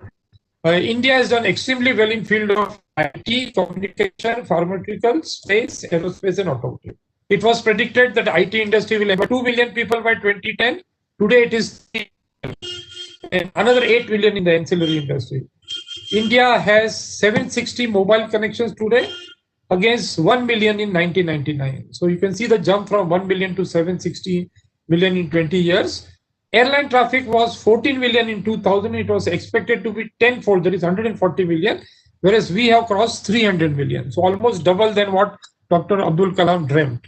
And we are now the third largest aviation market in the world. In terms of automotive, India was 11th largest passenger vehicle manufacturer in 2006 and is now 4th largest passenger country in the world, producing around 4 million passenger vehicles. Similarly, India was the second largest two-wheeler manufacturing company in 2006, and now it is the largest two-wheeler manufacturing company in the world, and we produce 21 million two-wheelers. So if you look at this, there has been a substantial good growth, whether it is IT, whether it is communication, whether it is pharmaceutical, automotive, in all areas, we have done extremely well. Yes, there have been people who have helped us to make this happen. Since I'm in the field, I have 2 slides on automotive. We had 2 plans, automotive mission plan from 2006 to 2016 and automotive mission plan from 2016 to 2026. As I told you, we were 11th and we had targeted 7th by 2000. We became 5th at that time. And in terms of two-wheeler, we never be the first highest manufacturing vehicle. The contribution to GDP has increased, not from 5 to 10%, it was around 8%. Employment was given to additional 25 million people, and revenue 4 times and export to be 9 times higher. Then came the automotive mission plan 2016-26, where there were 3 magic numbers. First, India will be the 3rd largest passenger vehicle manufacturer. So today we are the 4th largest. I am very sure by 2026 we may be the 3rd largest vehicle manufacturer, or maybe even ahead of that. Our contribution to GDP must be 12%. So 3 to 65. 25 million jobs to 25 million people last decade. This decade, the jobs would be to 65 million people in the next 10 years. So it's a huge employment, huge increase towards GDP, and that's how the automotive industry is moving forward. I remember my associate Dr. APJ Kalam. I was very fortunate in 2014 when he was the president of India, and we went and gave him an invitation for the event which we are conducting through SA India, Baha SA India, an event where engineering college students make a team from various colleges, and more than 500 colleges participate in this competition. They make a car. There is a design, sales, cost evaluation, and dynamic event and 4-hour endurance. But in 2014, when we went to meet him, he said, "Team, you just don't buy an IC engine and put it on a car. Can you do something like alternate fuel competition or an electric vehicle competition?" We came from Goenka, and then we came out with this future of electric mobility. And we started working on electric vehicle from 2015. This competition is being held with the blessings of Dr. Kalam every year in Pithampur near Indore, where around across India will participate in this competition making their cars. And e-bar is one step towards 30% electric mobility by 2030. So our Niti Aayog has a dream that by 2030 there must be 30% electric vehicle penetration in India, and this is just a small step towards them through skill development. So what next? Next is Dr. Anil Kakodkar, chairman of TIFAC. He has been working for the next technology vision, that is the technology vision 2035. So he again, on the footsteps of Dr. APJ Abdul Kalam, he wanted to take this forward, and he sat with his team on the same panel of judges, better panel of judges, and all those learned people put their minds together and have come up with the next technology vision 2035. I am sure Dr. Prashant Kadu, after 6 months, we will work on the next vision of India, that is technology 2035, and we will take it. So there are technology roadmaps in terms of education, medical service, healthcare, food and agriculture, water, energy, environment. Habitat is another new area, transportation, infrastructure, material manufacturing, and ICT. It was all there. So if you have time, first you must read Dr. Abdul Kalam's, Dr. APJ's Vision 2020, and then you can just go to TIFAC DST website and look at those roadmaps for 2035 too. So India technology roadmap, there would be more science centers, there will be mobile science exhibitions.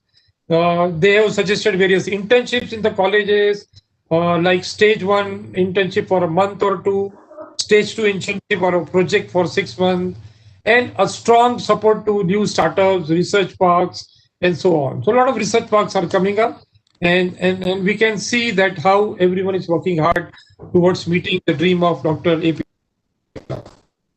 So this is the last for me, and it says that if we really want to become a developed country, then we must be a nation where the rural-urban divide has been reduced to a thin line. Whatever facilities are available in urban, the same facility must be available in rural area also. A nation where there are equitable distribution and adequate access and quality water. A nation where agriculture, industry, and service sector, all three work together with symphony. That is what Dr. APJ Abdul Kalam wanted. A nation where education with a good value system is not denied any meritorious candidate because of societal and economic discrimination. So rich, poor, boy, girl, everyone must get education. Yeah, I'm in the last slide. So I just have 5 lines and I conclude. A nation Okay. Actually, sir. for the most talented scholars. Yes? Yes, Saili. No, sir, it's okay. You can finish this slide, sir.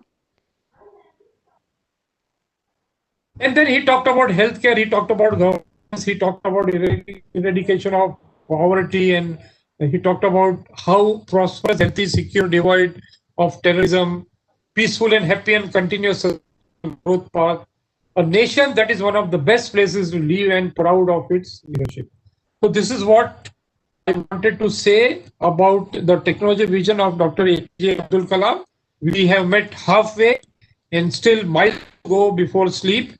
And I'm sure that we all, I'm sure in this today's webinar, whoever is listening, we are all going to work towards his dream and the next dream of 2035, India's dream. And I am sure that we all will be in India and will be very proud of being staying in this country. Thank you very much. Thank you so much, sir.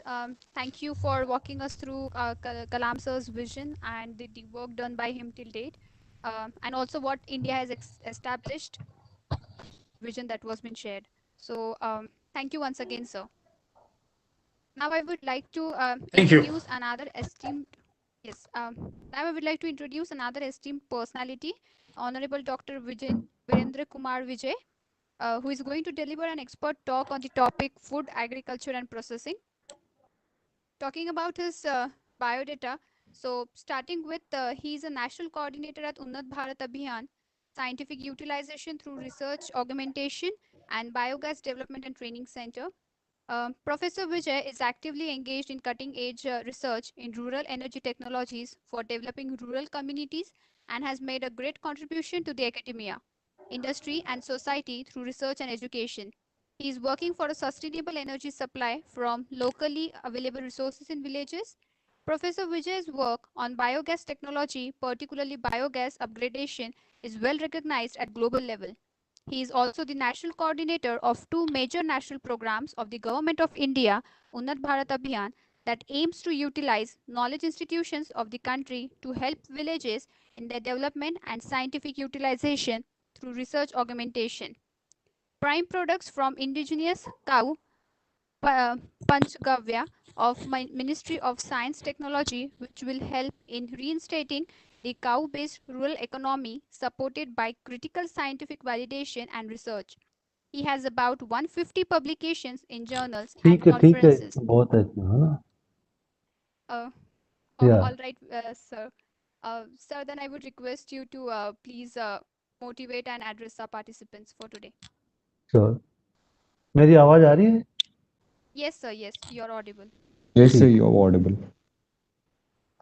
so this is a very great moment for me to participate in this Dr. APJ Abdul Kalam's Vision India 2020 which Dr. Prashant Kadu is leading as a movement in the country that how we can really realize the vision of Dr. in our India and can become the nation. He was a great personality. He was a great visionary, and I am also fortunate enough to be participated this making of vision document 2020. Today morning I was talking to Dr. Kadu and we were discussing about all of these things.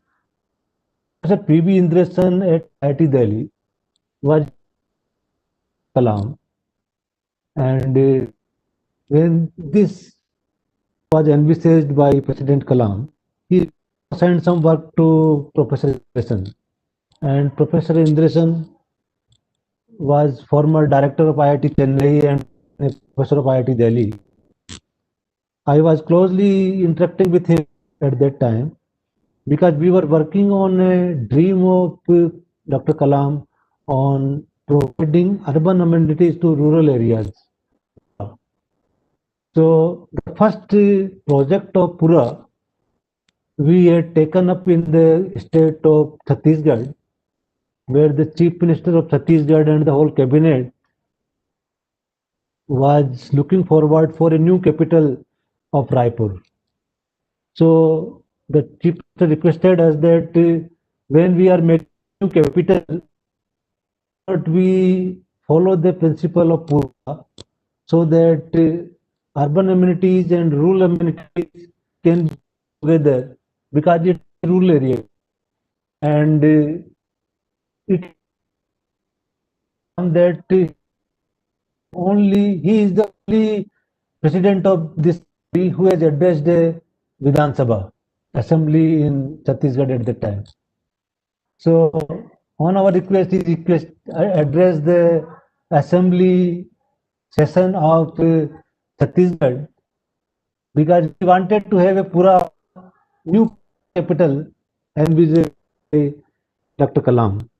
So I am also feel privileged that I was associated with Dr. Kalam for many things in right preparing this Vision 2020 document as well as take his idea on ground and making a pura in Chhattisgarh. So brief background. Today's topic, food agriculture is very key to India's development. You can आप सोच सकते हैं कि कोई भी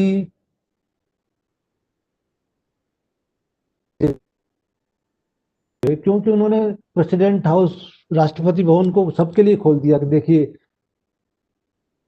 museum बनाया technology museum बनाया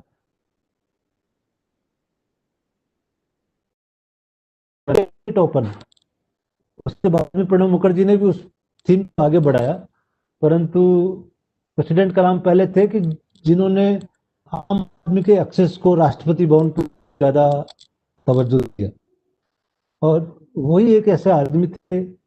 politicians ने कभी नहीं सोचा कि कैसे डेवलप्ड कंट्री में बन जाए अगले आने वाले 10 से 20-30 सालों में। He was the person, he was thinking that how India can become a developed country in coming years, and that's why he had dreamed.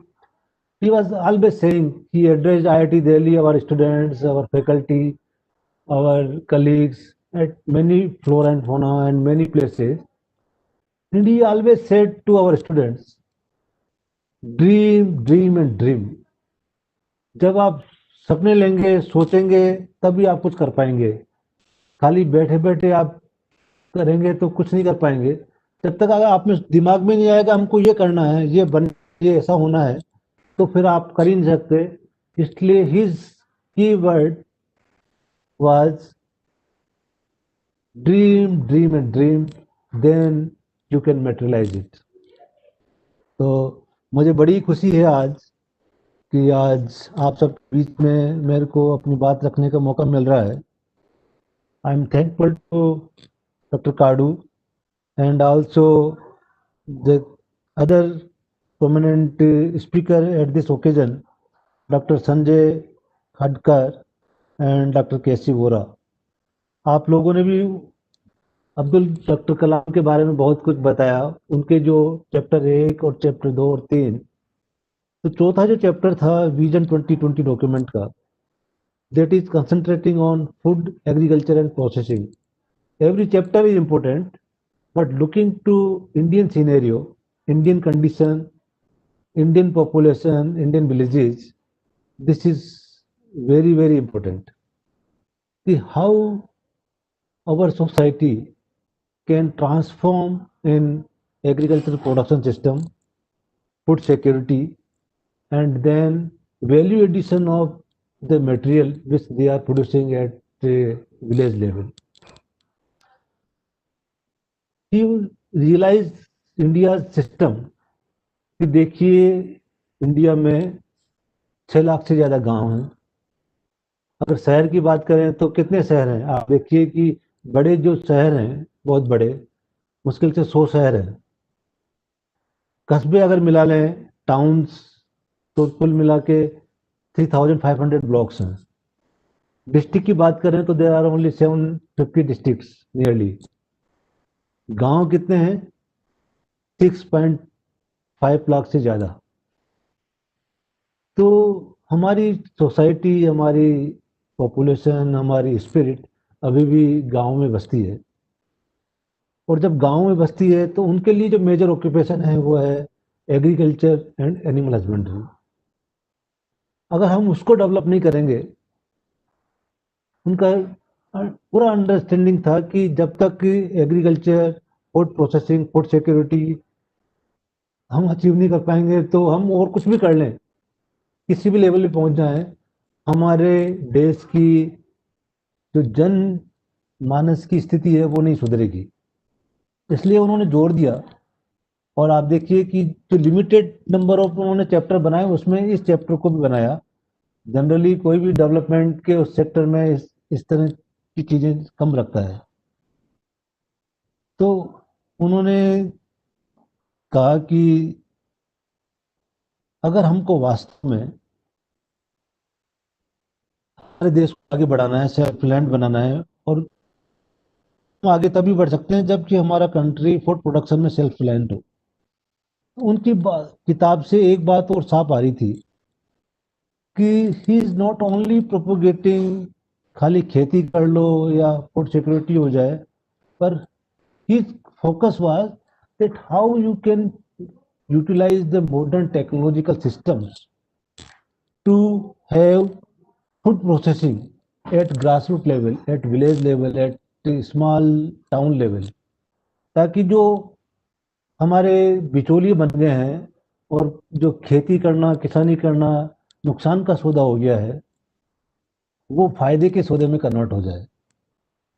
तो उन्होंने कहा कि आप सपने सजोइए कि किस तरह से आप अपने खेती को, अपने गांव को, अपने सिस्टम को विकसित कर सकते हैं।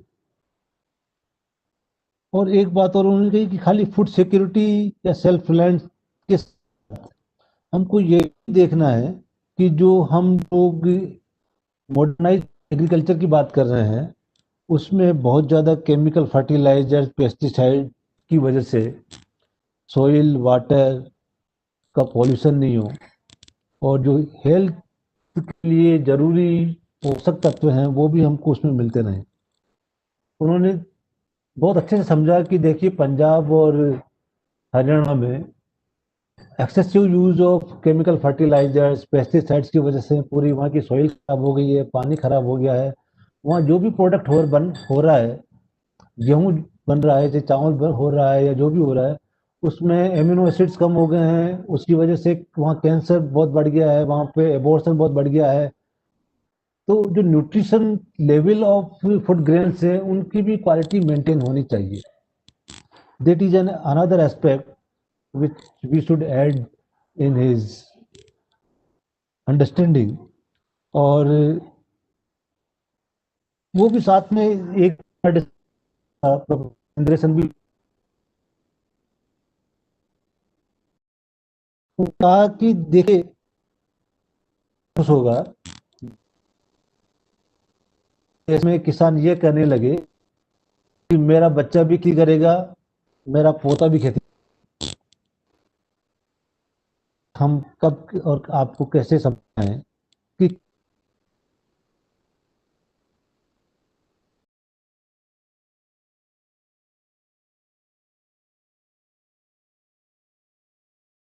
जब में ये कार्यक्रम है किसानों ने किस सालों खुद को हम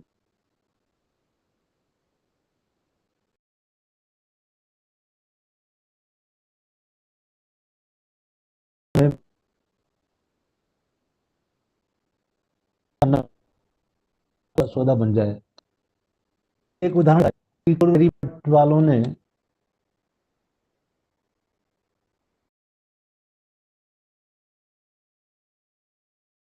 उन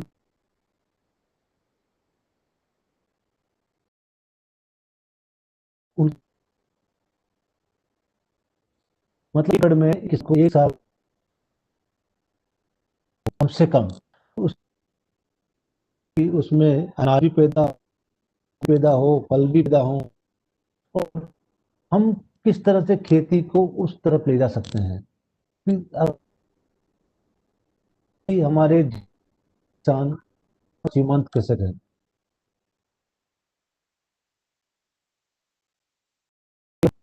तो एक एकड़ में आप बहुत ज्यादा टेक्नोलॉजी, बहुत जगह नए सिस्टम नहीं लगा सकते। खर्चा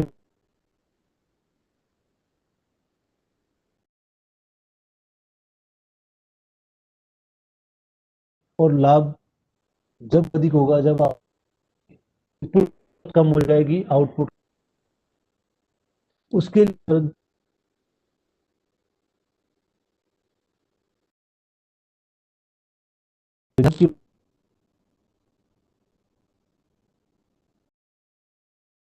की खेती को लाभप्रद बनाने के लिए लखपति खेती का जो मॉडल है, जो कनेरी मठ वालों ने दिया है, वहाँ कृषि विज्ञान केंद्र भी है।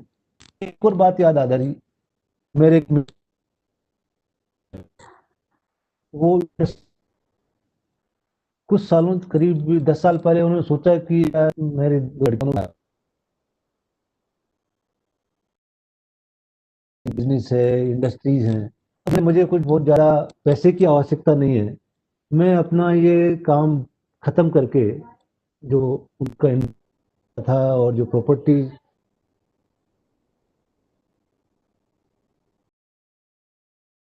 विकसित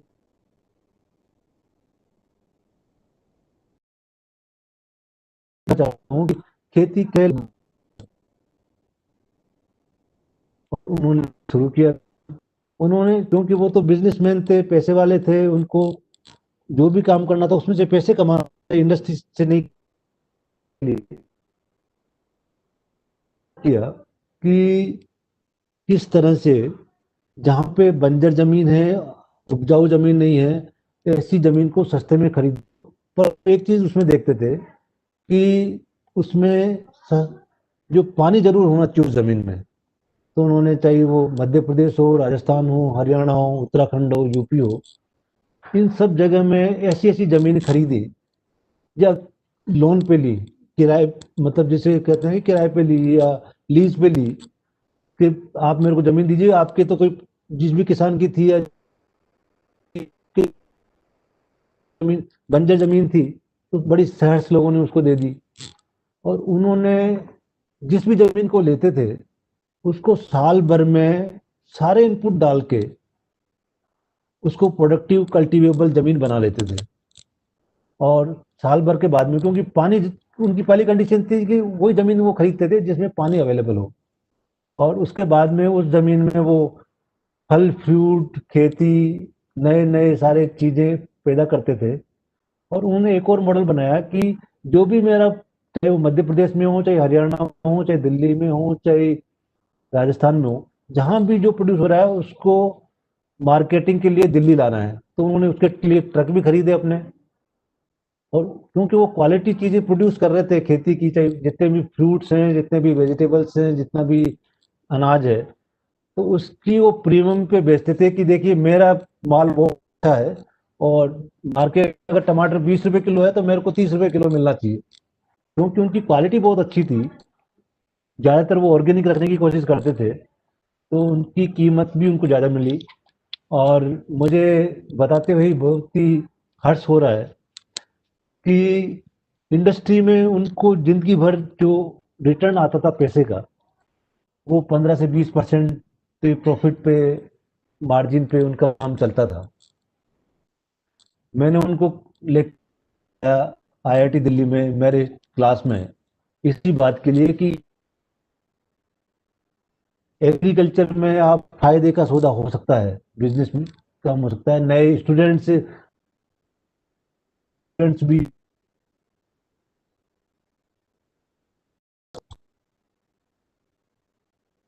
उन्होंने जब शेयर किया कि इंडस्ट्री पैसे का वो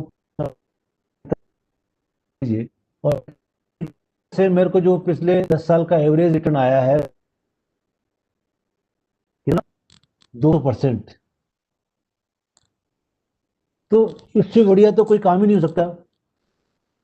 अब क्या, इस पिछले 3-4 सालों में आप देखिए कि उनके सारे, उनके बच्चे, इनके बच्चे, उनके दूसरे मिलने वालों के बच्चे, सब लोग और कोई काम नहीं करके खेती का वो काम कर। और उनके, मैं 3 लेक्चर के बाद में आईआईटी दिल्ली के कम से कम 3-4 स्टूडेंट्स ने, जो बीटेक स्टूडेंट्स थे, उन्होंने कहा कि हम आगे जिंदगी में यही बिजनेस, इसी मॉडर्न मॉडल पे हम काम करेंगे, और हम और कोई नौकरी नहीं करेंगे।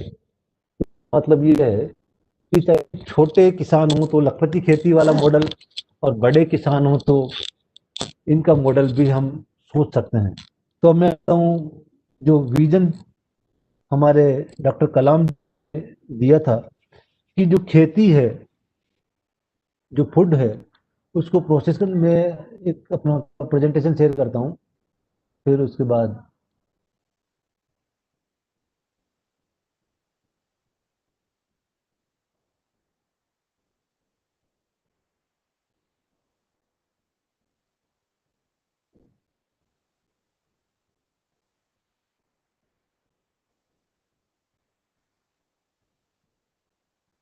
यस, दिखाई दे रहा है? Yes, sir. तो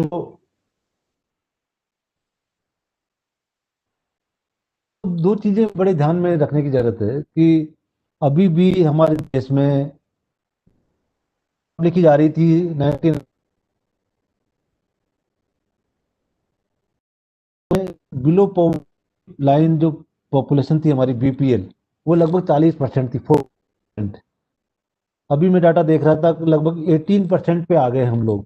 मतलब कम से बीपीएल के लेवल में काफी सुधार हुआ है, परंतु पॉपुलेशन हमारी काफी बढ़ गई है, 135 करोड़। अगर 135 करोड़ को पूरा पूरा खाना मिलना है, और एग्रीकल्चर को तो हम नहीं बढ़ा सकते। हम जब एग्रीकल्चर नहीं बढ़ सकती, जमीन नहीं बढ़ सकती, संसाधन भी लगभग बहुत ज़्यादा है, तो हमको किस तरह से सुचारू रूप से ये काम करना है कि लोगों को रोजगार भी मिले, उनको इनकम भी हो, गांव उजड़े नहीं, गांव से शहर में जाने की जरूरत नहीं पड़े, और खेत हो जाए। इस मॉडल पे काम करने की जरूरत है, जो उनकी ड्रीम थी, इस किताब में है। परंतु उसका जो सेंस है वो यही है कि किस तरह से चाहते थे कि हमारे देश का एग्रीकल्चर ऐसा हो कि गांव वालों को तो सेल्फ लैंड बनाए, आत्मनिर्भर बनाए, और खेती एक लाभ का सौदा हो। खेती करने वाला किसान ये कहे कि मेरा बच्चा भी खेती करेगा। आज खेती करने वाला किसान कोई भी नहीं कहता कि मेरा बच्चा भी खेती करे। वो चाहता है कि उसका बच्चा कहीं नौकरी लग जाए, कहीं उसको काम मिल जाए। इस चीज को चेंज करने के लिए यही हो सकता है कि खेती में इतना फायदा होने लग जाए, क्योंकि खेती में जो हमारी फूड ग्रेन, सब्जियां, फल फ्रूट अगर मिल बेच रहे हैं हम, तो अगर उनको हम प्रोसेस करके बेचेंगे तो हमारा फायदा कई गुना बढ़ सकता है, और उसी लेवल पे हमको आगे काम करने की जरूरत है। तो इसमें food demand in Indian population, आप देखिए कि जो विजन 2020 डॉक्यूमेंट है, उसमें ये कहा गया कि all these projected rise in demand place additional pressure on Indian and become tedious in allocation of land and other resources for it. But although the country has produced around 291.95 million tons of food grain in 2020, जब तब की बात थी 191 million production था 2000 के लगभग, और हम 340 मिलियन की बात कर रहे थे। इस किताब में जो एनविसेज किया गया कि by 2020 we nearly 340 million tons of food grain. Can we declare to consume less milk, oil, vegetable और any food items? ये बात कही गई है। अपने दूध को, तेल को, वेजिटेबल्स को, फूड को कर सकते हैं, कम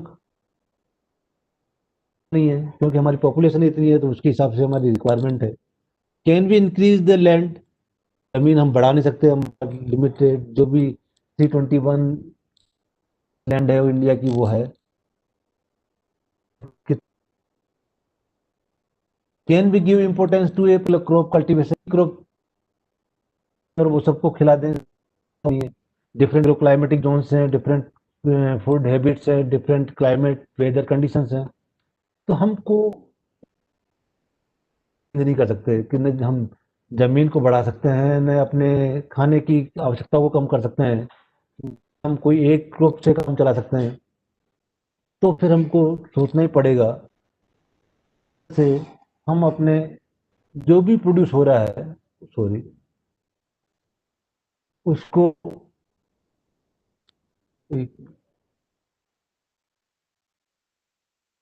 कि ये डेटा विजन 2020 डॉक्यूमेंट में है कि 91 में कितना हमारा फूड ग्रेन प्रोडक्शन था, कितना मिल्क का प्रोडक्शन था, edible oil, vegetables, fruits, meat में, और शुगर का प्रोडक्शन था।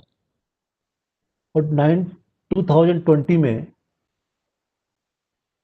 उन्होंने क्या एनविसेज किया था, इसमें ये टेबुलेटेड है कि जब ये हमारे देश में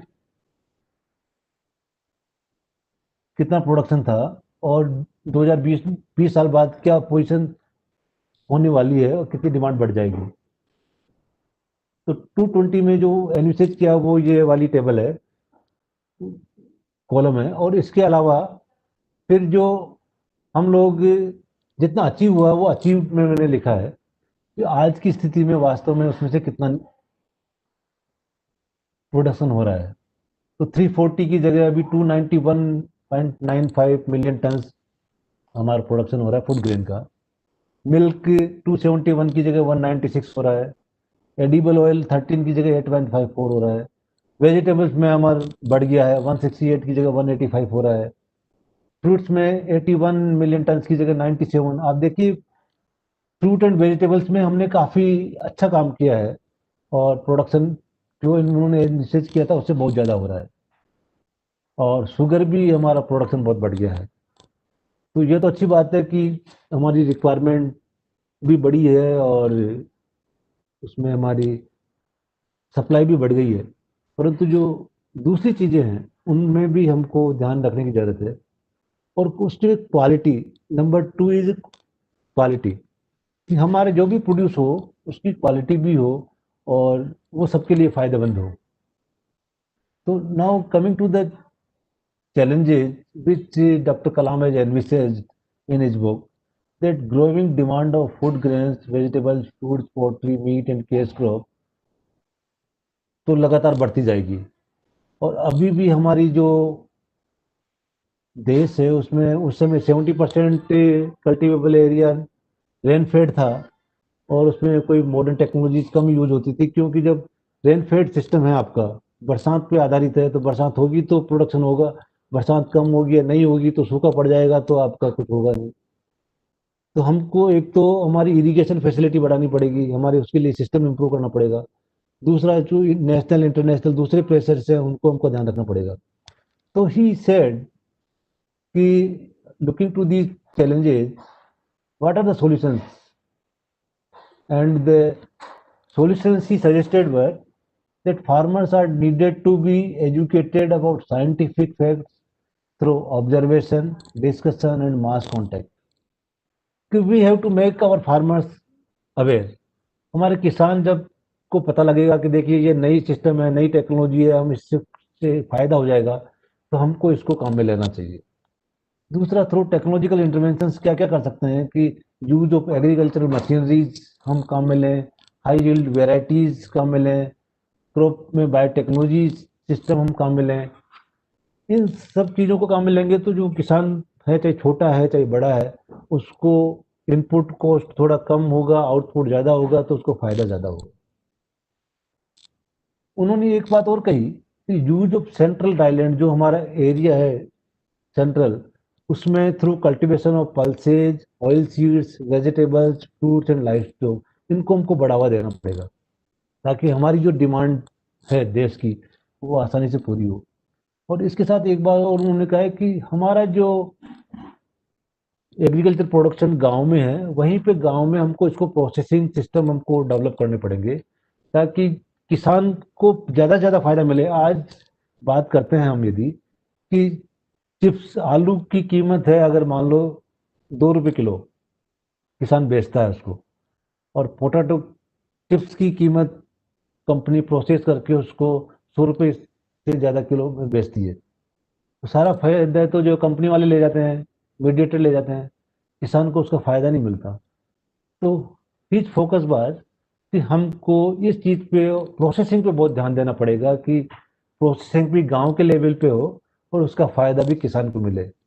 और उसमें हम नई जो नई टेक्नोलॉजीज आ रही हैं, आर्टिफिशियल इंटेलिजेंस और प्रिसिजन फार्मिंग, इनका भी उपयोग कर सकते हैं और करना चाहिए।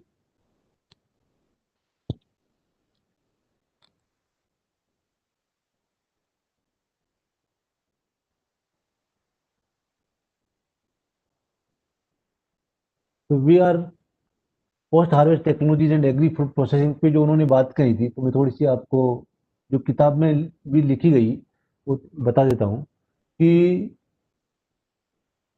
we are confident enough that India can excel and usher in new era in agriculture system that is possible if the post harvest technology should be given greater attention। तो उनका बहुत ज़्यादा फोकस पोस्ट हार्वेस्ट टेक्नोलॉजीज पे था कि एक बार food grain या fruit vegetable जो भी है हार्वेस्ट हो गया, उसके बाद में उसको प्रोसेस करने का और उस प्रोसेस करके उसको रखने का, तो कोल्ड स्टोरेज बनाने की जरूरत पे उन्होंने जोर दिया, उसको प्रोसेस करने की, प्रोडक्ट में फूड ग्रेन को प्रोडक्ट में कन्वर्ट करने में, ताकि ज़्यादा से ज़्यादा बेनिफिट किसान को मिले, उसके मीडिएटर को नहीं मिले, कंपनियों को नहीं कम हो। इन चीज़ों today losses in the food sector are large and storage losses in food grain are 10% by weight. In the fruit and vegetable sector, the losses are estimated to be high as 25% and milk 5%. So need of the hour is to develop and modernization of storage and processing facilities, which could not reduce the losses only, but also help in efficient use of byproducts. तो उस आप जब आप process करेंगे तो उसमें एक तो प्रोडक्ट बनेगा आपका और उसके जो वेस्टेज हैं उसके बाई प्रोडक्ट्स हैं उनको भी आप एफिशिएंट यूज कर पाएंगे तो उससे आपकी टोटल इकोनॉमी में सुधार होगा the short term vision where the result can be seen soon medium and long term vision where the result can be seen only after few years and even more must be begin now तो उन्होंने जोड़ दिया कि जो भी हमारा target है चाहे शॉर्ट टर्म है चाहे लॉन्ग टर्म है हमको तुरंत शुरू करना चाहिए और इस दिशा में हमको आगे बढ़ना चाहिए and the solution must be based on the local problems of any kind of post harvest processing कि लोगों को जो दिक्कतें आती हैं उनको किस तरह से हम सुधार सकते हैं इस पे हमको फोकस करके काम करना चाहिए चाहे वो हमारी एग्रीकल्चर यूनिवर्सिटी हो आईसीआर सिस्टम हो कृषि विज्ञान केंद्र हो उनको उनके साथ मिलके उनकी समझ के साथ काम करना पड़ेगा किसानों की समझ के साथ काम करना पड़ेगा किसानों को क्या दिक्कत आ रही है इसको हमको देखना पड़ेगा और फूड प्रोसेसिंग सेक्टर को हमको आगे ले जाना पड़ेगा कि गांव के लेवल पे छोटी छोटी टेक्नोलॉजी हम यूज करके उसको आगे बढ़ा सके तो उन्होंने कुछ सलाह दी थी कि water should be treated as a national resource and asset आप देख रहे हैं कि पूरी दुनिया में अब पानी के लिए त्राहिकार मच रहा है और पानी एक इम्पोर्टेंट कमोडिटी बनने वाला है इसलिए वाटर को हमको बहुत ही रेस्पेक्टफुली रिसोर्स करके और संभाल के जितनी ज़रूरत है उतना ही यूज करके रखना पड़ेगा उसको असेट मानना पड़ेगा make central India the production centre for vegetable and fruit मैंने पहले ही बता दिया अभी आपको increase rice production in traditional areas by adopting hybrid rice ये उनका सजेशन था increase production of coarse grain in central India and develop various products जैसे सोयाबीन है जैसे मिलेट है तो उसका कोर्स ग्रेन का भी आप प्रोडक्शन बढ़ाइए सेंट्रल इंडिया में और उसके अलग अलग प्रोडक्ट बनाइए ताकि बहुत न्यूट्रिशंस हमारे लोगों तक पहुंचेंगे individual efforts to be linked in production processing and marketing of animal products he also recommended this widen the production area of wheat in eastern UP, Bihar, Orissa, West Bengal, and Northeast. Production of tuberous crop, potato, tapioca, and sweet potato to make them available cheaper rates. So these are the few recommendations he made. Interlinking the food produces to post-harvest technology for value addition, market value, and enhanced storability. And overall, his focus and attention was that we have to improve the post-harvest technology system for value addition, marketing, and storability. So cold chain storability. So farmers आप देखिए कि जो season में कई बार क्या होता है कि प्रोडक्शन बहुत ज़्यादा हो गया और कुछ की कॉस्ट बहुत डाउन हो गई तो वो उसको स्टोर करके रख सके किसान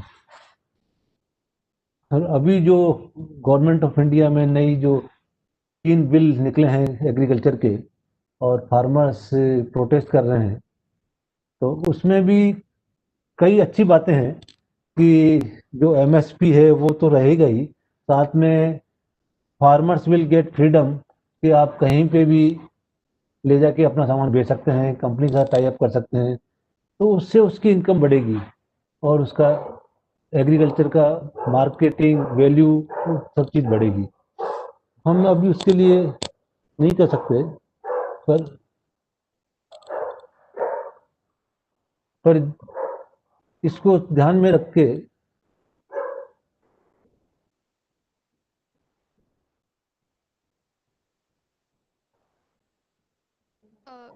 So, हाँ sir yes, sir. So sorry to interrupt. This is the last हाँ Okay, So- okay. Actually, sir, our honorable minister has joined the call. So yeah. So I have concluded that we have to now follow the dream of Dr. Abdul Kalam, and we have to improve our agriculture production system. We have to improve our agriculture, food processing at grassroots level, at village level, so that the benefit can reach to our farmers. Thank you very much. Much, sir. You have beautifully demonstrated the each and every parameter, relating it with the vision of Kalam, sir. Saili ma'am. Thank you, sir. Ye- Saili ma'am, just one question for VK sir.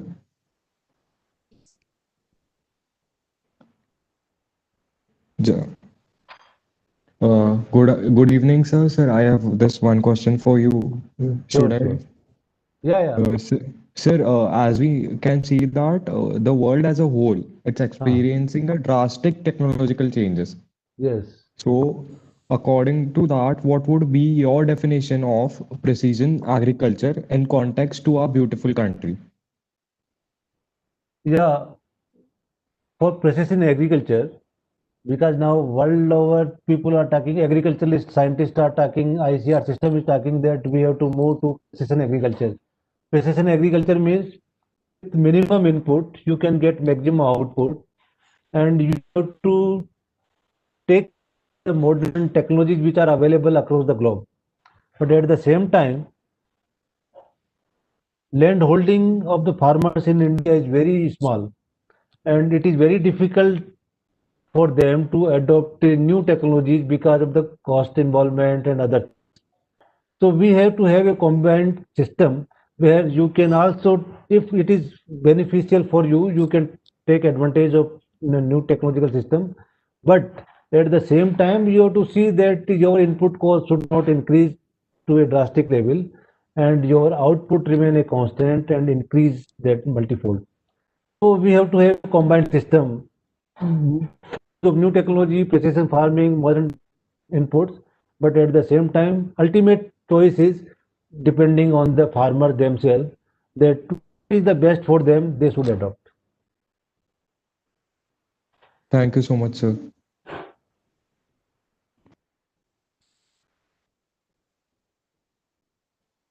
All right. Thank you, sir. So, I'm glad to announce we have with us Honorable Minister Shri Sunil Kedar. Um, I would like to, first of all, thank you, sir, for accepting our invitation and for coming to our program.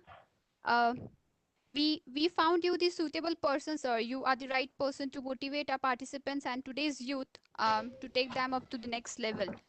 Um, so now I would like to introduce the dynamic minister who, Sally, yes, sir.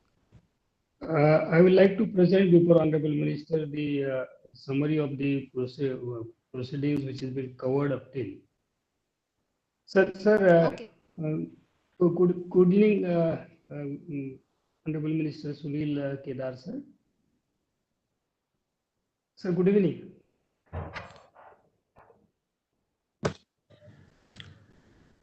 Good evening, sir. Yes, sir, join. Good evening. Yes, yes.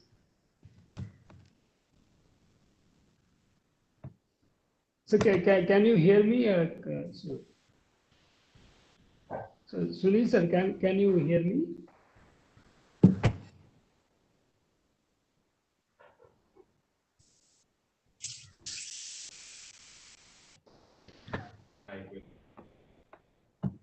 Sir Sunil भाऊ आपला आवाज येत नाहीये आम्हाला.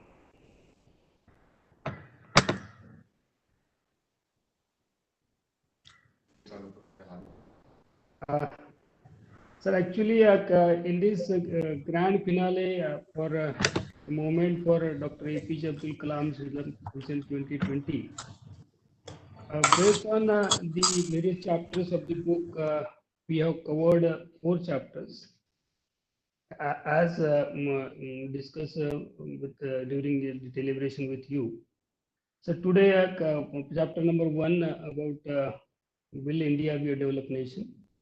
Second chapter, what other countries envision to become a developed country?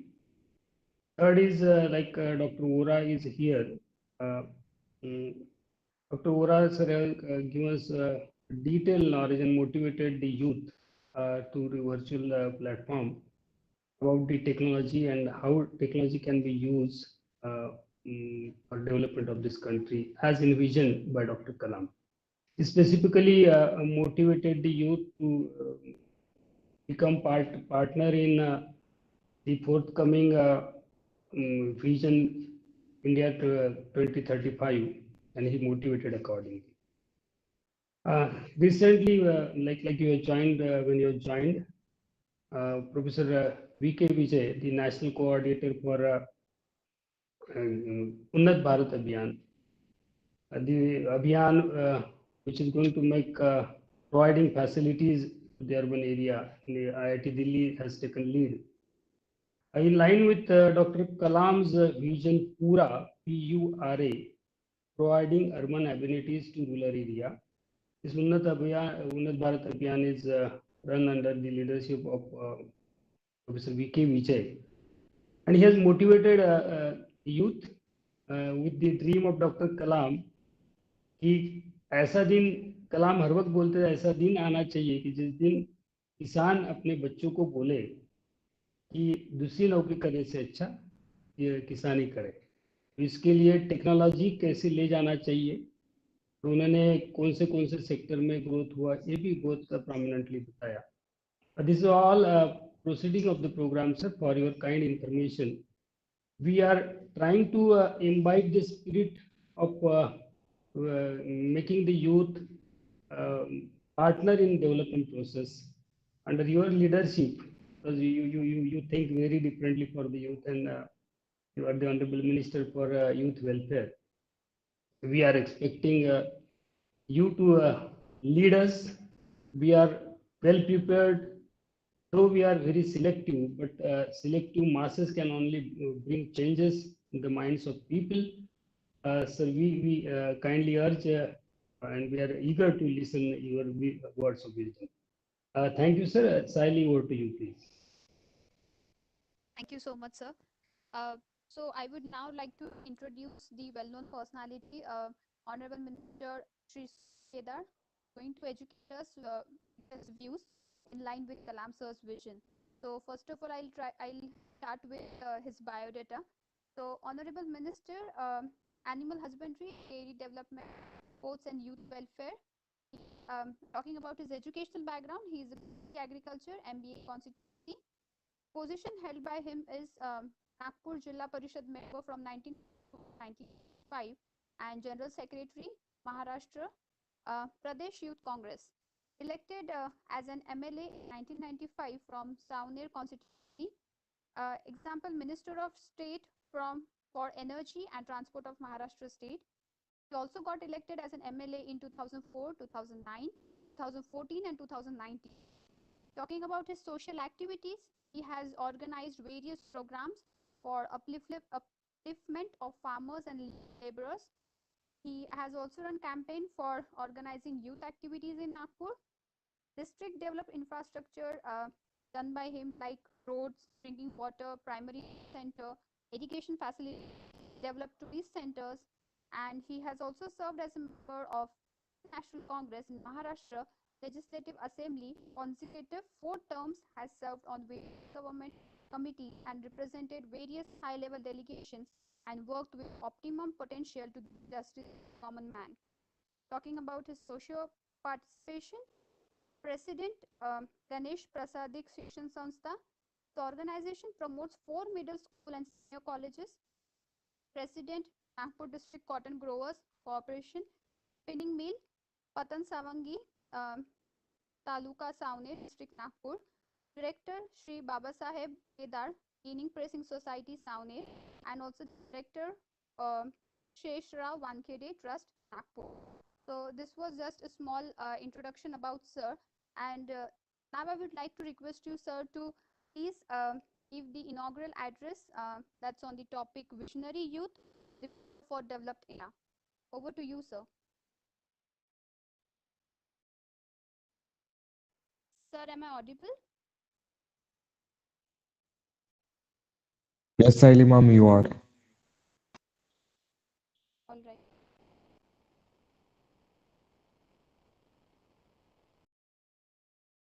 Saili, I will try to connect with sir. Okay, sir.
Saili ma'am, Yes.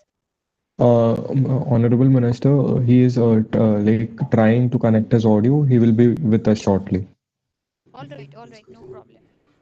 Yes.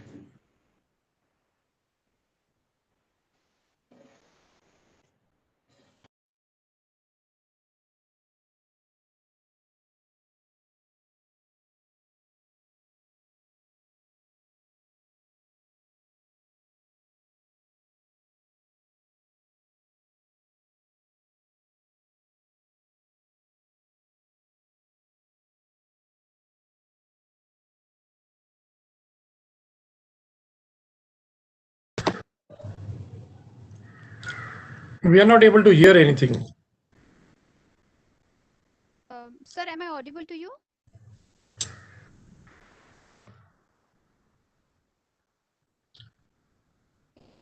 Was that Pura, sir? Hello? Hello? Yes. Uh, yes, sir, we are trying to connect with the minister, sir, so we'll have to wait Okay, for a okay. while. So you can suggest him to join through mobile if he's just going to speak. That will be Okay. faster. Yeah, All right, sir. All right, sir. I'll sure, do that. sure. Yeah.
Okay, so dear participants, meanwhile, by the time joins back the call, so as you all know that all the experts have stated and even through visualizations, they have shared the ideas, their own ideas, and also the ideas of Kalam sir. Um, Majority of them have chance to work with sir and also to understand his vision and also to understand his vision clearly and So some of them amongst our panelists, also amongst our experts as well, have got chance, a real-time experience they have gained on working with Sir. So does any of the participants have any questions in their minds? Is there anything that they want to win and did not get time also?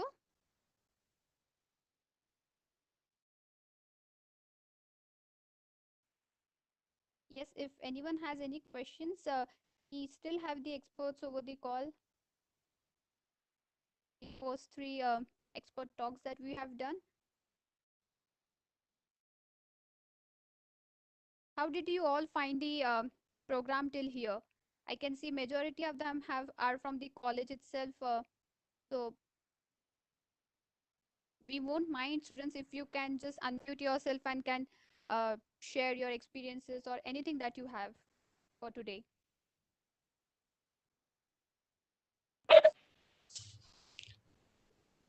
Dear participant, you can ask question to the panelists.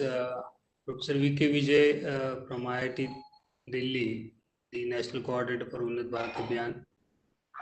Dr. K.C. Ora, Senior Deputy Director, ARAI Pune is available. You can ask the question.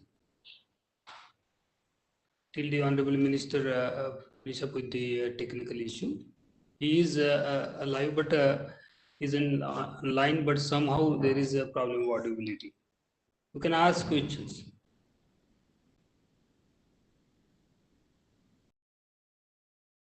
Anyone can start.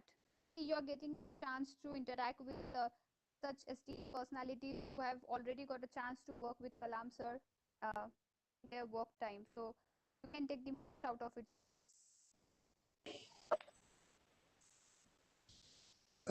I have a question to Dr. K.C. Ora. Yes.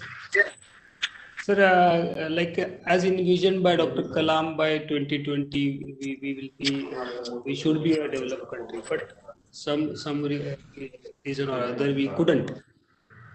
So my question is, what are the different precision technologies in automotive industry with respect to agriculture industry, which you envision? What's like tractors, the efficiency or of these agricultures are not well. That's why farmers cannot use this technology. Which kind of technology helps to increase the farmer income?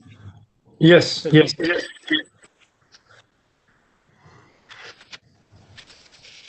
See, actually, industry. So, Dr. Kalam gave importance to three things: agriculture, industry, and services. Now, connected to each other, because if you want to do a very good agriculture, then we need to be technically strong in those areas. So whatever is required for farming, the tractors, the implements, the seeds, there is technology required for the seeds also. The hybrids, all these things we need to work on. And ICT is also very important. How do we connect to the farmer? So very simple device through WhatsApp, they can ask advice, and through WhatsApp they can get the reply. Or there are various websites through which they can go. But most of the farmers are not very literate. So WhatsApp is the best solution for them to get the answers. Availability of seeds and other things. As far as automotive technology you talked about, we have been working on tractors. You will be surprised to know that even in this pandemic, the sale of tractor has increased. That means what was in 2019 compared to that 2020, every month, whether it is September, October, November, the sale of tractor has been higher. This shows that people have understood the importance of. Hello. Yeah, this shows that people have understood the importance of agriculture and the role of technology in agriculture. So we are now reached that stage where we will have autonomous tractors running in the field. And for the skill development, we are doing an event called TIFAN, Technology Innovation.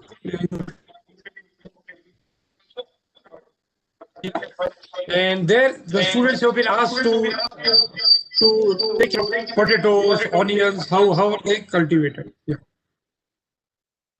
I hope that answers your question. Yes, sir. Yes, sir. Honorable Minister is also live now. We will.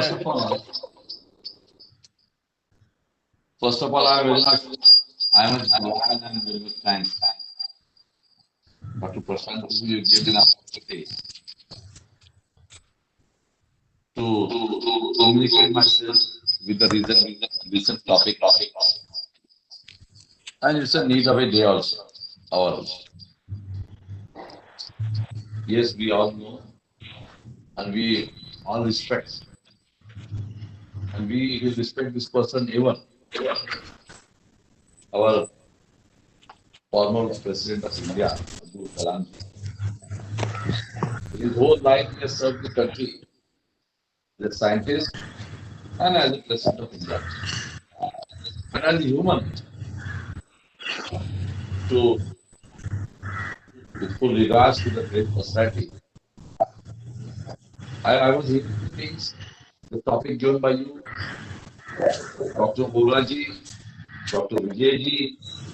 Everyone spoke in a very needful manner and whatever the experience they have.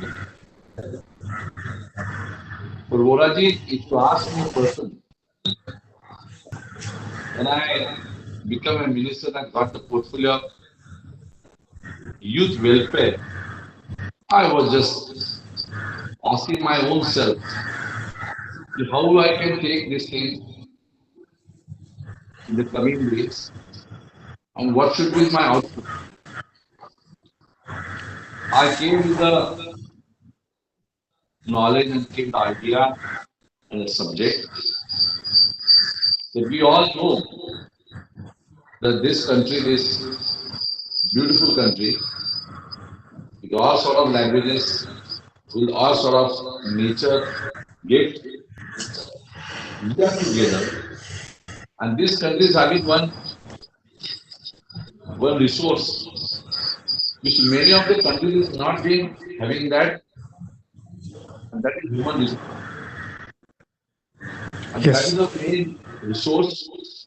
With help of that, we will become the third recognizable force and a developed country, the whole of the universe. But then we have to give them a specific direction, specific opportunity, specific thoughts, specific knowledge also. There was a study I have read that, as we all know, that 52% of the population is young population. But a study shows that the average youth of this country is spending 7 to 8 hours in Facebook and WhatsApp. If he is spending 7 to 8 hours in Facebook and WhatsApp, and 7 to 8 hours for his sleep, then after 24, 15 hours have been gone. So we have only 8 hours. And with 8 hours, how can we get the output? Which is the need of a day. And sometimes it frightens me because this is happening medically. This is happening with the medium class people. They are the backbone of this country. And we have to work on this. And there, I accepted this challenge as youth welfare. I won't say that we should not use the technology. Yes, we should use the technology. Because with the technology, we get faster results, accurate results, with new ideas and new dimensions to see the things. But we should use the technology, but we should not allow the technology to use us. Specific difference we will have to make understand the youth of this country. And for this, people like you, people like Minedar, as Dr. Kalu also, Prashant Kalu, we'll have to work on this. And I'm very much sure, once we will able to make understand the youth of this country, the difference between this, that use the technology Don't allow the technology to use you.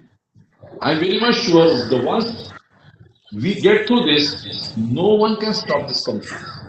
I can tell you, the Yes. IQ and the smartness of this country, young generation, is much, much higher than what we are having and what we were expecting. This country don't have any college, any course, no university for the use of mobile phone. No college, no teacher who teaches us the apps of the how to use the apps of a mobile phone. I, a person moving the rural constituency, there also I see the students, the youngsters, whether there is girl or a boy, whatever their age is, up to 5 onwards, they use the mobile phone very smartly. In our own house also, our kids use the mobile phone very smartly than us. So this is the IQ, this is smartness. But we have to take them in the right direction. We have to make them understand what is the difference and what is the importance of this statement. To use the technology, but don't allow the technology to use you. I think we should focus on it. Yes, Abdul Kalam sir has given a many more things. He has taught many more things. He has not only taught us things by giving the theory, but his own life he has given the results. There was a there is a very famous statement from one of our late Prime Minister Atal Bihari Vajpayee. कथनी और करने में फर्क नहीं होना चाहिए. So it makes a lot. And I think Dr. Abdul Kalam said stood for this statement in a very right way. I was hearing from Dr. Vijay something about the agriculture bill. I won't say I won't say much on that because it may be taken by the others as a political statement because I'm a political person. But I can only say on this, yes, what he said that farmers should be allowed to sell their material wherever he wants. Yes, it is today also there. It is right from the day one. None of the government, whether it is government of India or any state government, have stopped the farmer to sell this material wherever they want to. That is a freeness from day one. So I would say and the rest of the things I will discuss the thing on a political platform whenever I get a chance for it. But as in today, we all should work. We all should give full our efforts.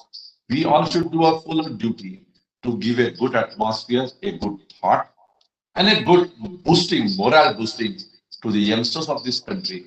Because someday someone will ask us what you have done in your life, what you have done with your duties. Because the generation earlier to us, our father, forefather, they have fought, they have given all their thing to bring the independence of this country. Now we have a liability. We have that duty to see this country should move in a very right direction so that it will take that stage that it will be one of the superpower, third superpower in the world, and we can only support each other. We should come with the ideas, but I would never say that young generation is directionless. I only say this. We are unable to give them direction. I will only say we are unable to create that atmosphere. And once, because I gave the example of the mobile phone, there is no university, there is no teacher, there are no classes, there is no theory books also for the use of mobile phone. Still, this young generation use moving mobile phone in a very sophisticated and far, far ahead to our generation. So if we definitely we will create this country in a very strong position in the coming days. We will fulfill the dream what Dr. Abdul Kalam has seen there. But for that we will have to follow the step of Abdul Kalam said, never stop yourself, keep on doing the things. And at the same time, with the theory, that give a about the with the theory we have to work it on your own also and to build up the country. This is our duty that we have to focus and do it this way. I'm very much fine, Prashantji. I will definitely join. Let this pandemic over. I'm in my mind to move my state, to educate my state youngsters in this way that don't use the technology, don't use the technology to use you. And about the farming, one thing I would say, we have to be very serious about this farming. Leave apart which party you are. Leave apart what you are doing. But we should take one thing account. This industry, farming industry, is the one of the largest employment to the population. So if unfortunately if this farming industry is disturbed, it will be a total turmoil. Lot of employment already there. Lot of employment unemployment is there, and then uneducated employment will be there, and that will be disaster to the country. That may harm this country many other ways. But we have to secure this. We should look after this farmer and farming activity in the right direction also. That I want to say. Once again, Prashantji, I'm very much thankful. Bolaji, I would like to meet you sometime in person. I will take your time and will come to Delhi also and will meet you there. We'll discuss the thing and we will follow the steps what has been already making a benchmark by Dr. Abdul Kalam said. That's serve for the humans and give your best. Once again, the 2 days we are going to go in the 2021. So best luck to all of you in the 2021. And we will bring Abdul Kalam said in the realistic that we will take this task with the viewers kind of thing. Very well said, sir. Thank you very much. And we, myself and Dr. Kadu, will positively come and meet you. We will help you to see how what we can do for the youth of the country. Thank you. Thank you very much, sir. Thank you so much, sir. Saili, if some youth want to ask question to Honorable Youth Welfare Minister, it will be a great motivation for them. Yes, sir. Yeah. Saili ji. Dear participants, if yes.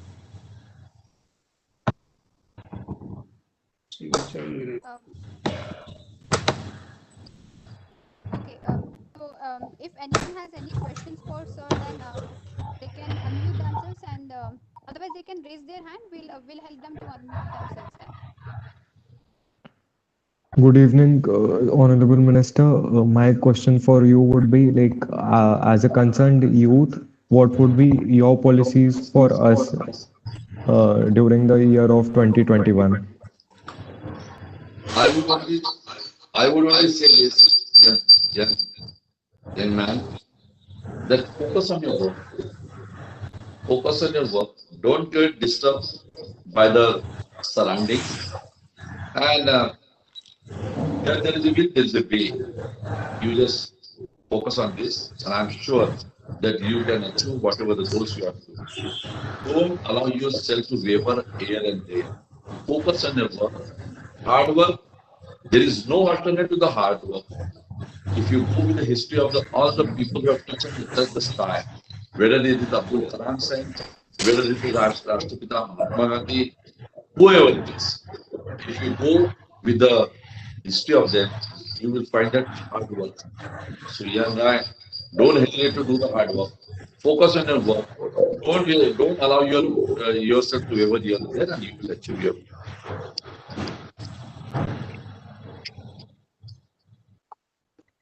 Thank you so much, sir. Thank you. Thank you, sir. Is anyone else having any questions for sir? All right. If there are no questions, then I'll go further.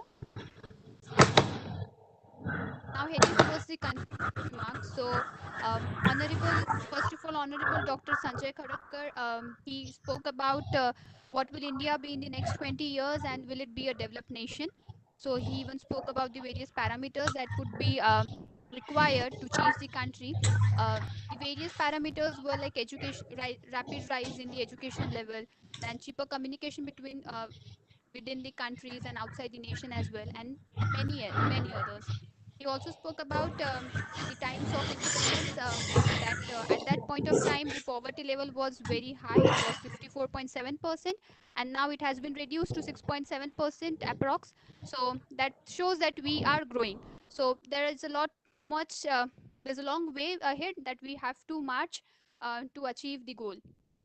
Then followed by Honorable Dr. K.C. Vora. He did spoke about Kalam sir's vision, relating it with his book India 2020. He also discussed various points on Technology Vision 2020, 15 technology sectors. Dr. Virendra Vijay Kumar, he shared his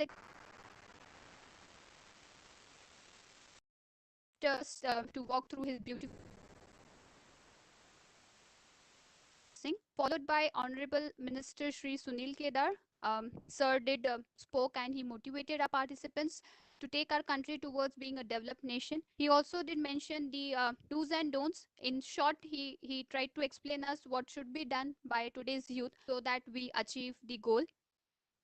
He also did mention that yes, to achieve our goal of becoming a developed nation is really difficult, but still, he said that if there is a will, then there is a way.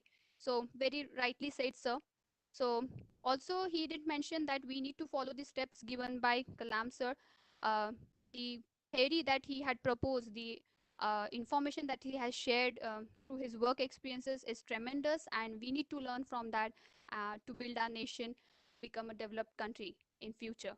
So that was all about everyone's expert talks, and we surely look forward for such cooperation from each one of us, and we are really honored and thankful to each one of you to join us this evening. We'll together succeed and surely take our country to the next level. So thank you, everyone. Now I would like to Before concluding, I would like to inform the participant that tomorrow we'll be having a expert lecture of the Honorable Chairman AICTE, Professor Anil Sahasrabudhe, followed by Professor Dilip Malkade, followed by the ex-Vice Chancellor of Nagpur University and head of the Chemical Department, Amravati University, is also a member of the Task Force for New Education Policy. Dr. Vilas Sabkar will be talking tomorrow about chemical industries. So many opportunities for youth he will be explaining. Tomorrow, Mr. Dr. Atul Thakre will also speaking about manufacturing for future. So let us join tomorrow. Let us make this knowledge festival a great festival by inviting your parents, followers, and everyone. The program is available on YouTube. You can share it. We can we will be having a last session. We'll be having quiz, and based on quiz, the participants will be given the certificate. But quiz is to just make you involved in the process. Let us come forward, be part, take partnership of development of this nation, and then based on your involvement, people's participation, people's movement, we can see better 2021 and ahead. As Dr. Ura said, we'll be doing some activities under the guidance of Dr. Ura. We just morning spoke, we will do some activities, क्योंकि ये जरूरी इसलिए हो रहा है कि हमको देश का विजन पता नहीं होता और हम अपना काम करते जाते हैं. मैंने सुबह जापान का एग्जांपल दिया. जिस पॉपुलेशन को, जिस देश के लोगों को उस देश का लास्ट डेवलपमेंटल एजेंडा पता हो, तो वही देश आगे जा सकता है.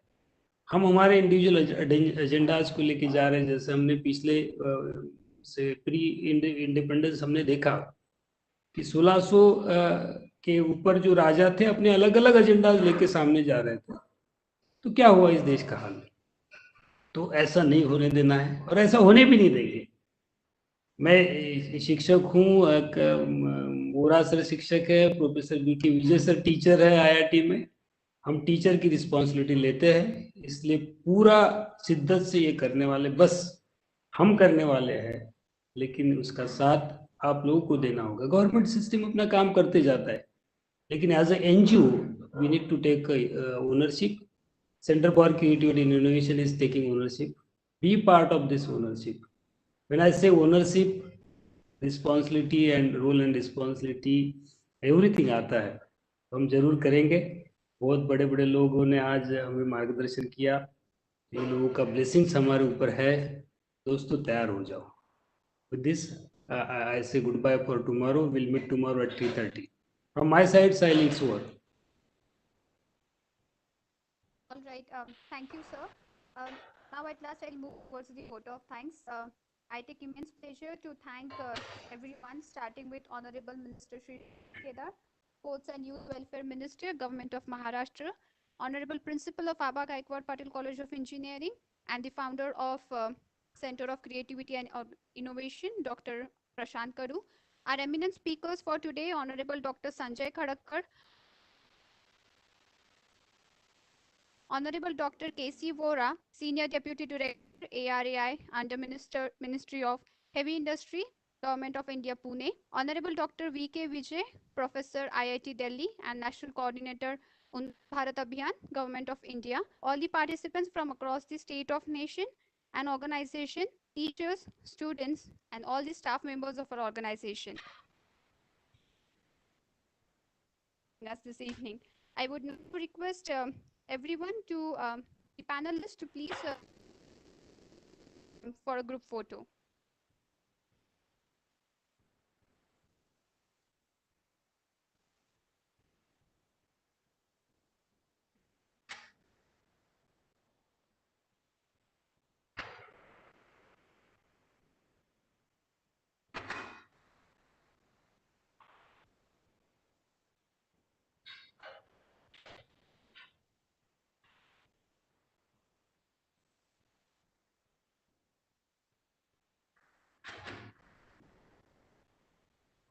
Thank you, everyone. Here I declare that we end with the first day of the grand finale of Movement for APJ Abdul Kalam's Vision, India 2020. And as Honorable Dr. Prashant Karu sir has mentioned about tomorrow's program, so I would request the participants and also the panelists to please join us and be a part of our event tomorrow as well. And now I request everyone, all the participants, to please take up the quiz that's been shared with you all after the meeting ends. For joining us this evening and looking forward to similar support and cooperation in future as well. At last, I wish everyone good health and success. Stay safe, stay healthy, and have a nice evening ahead. Thank you, everyone.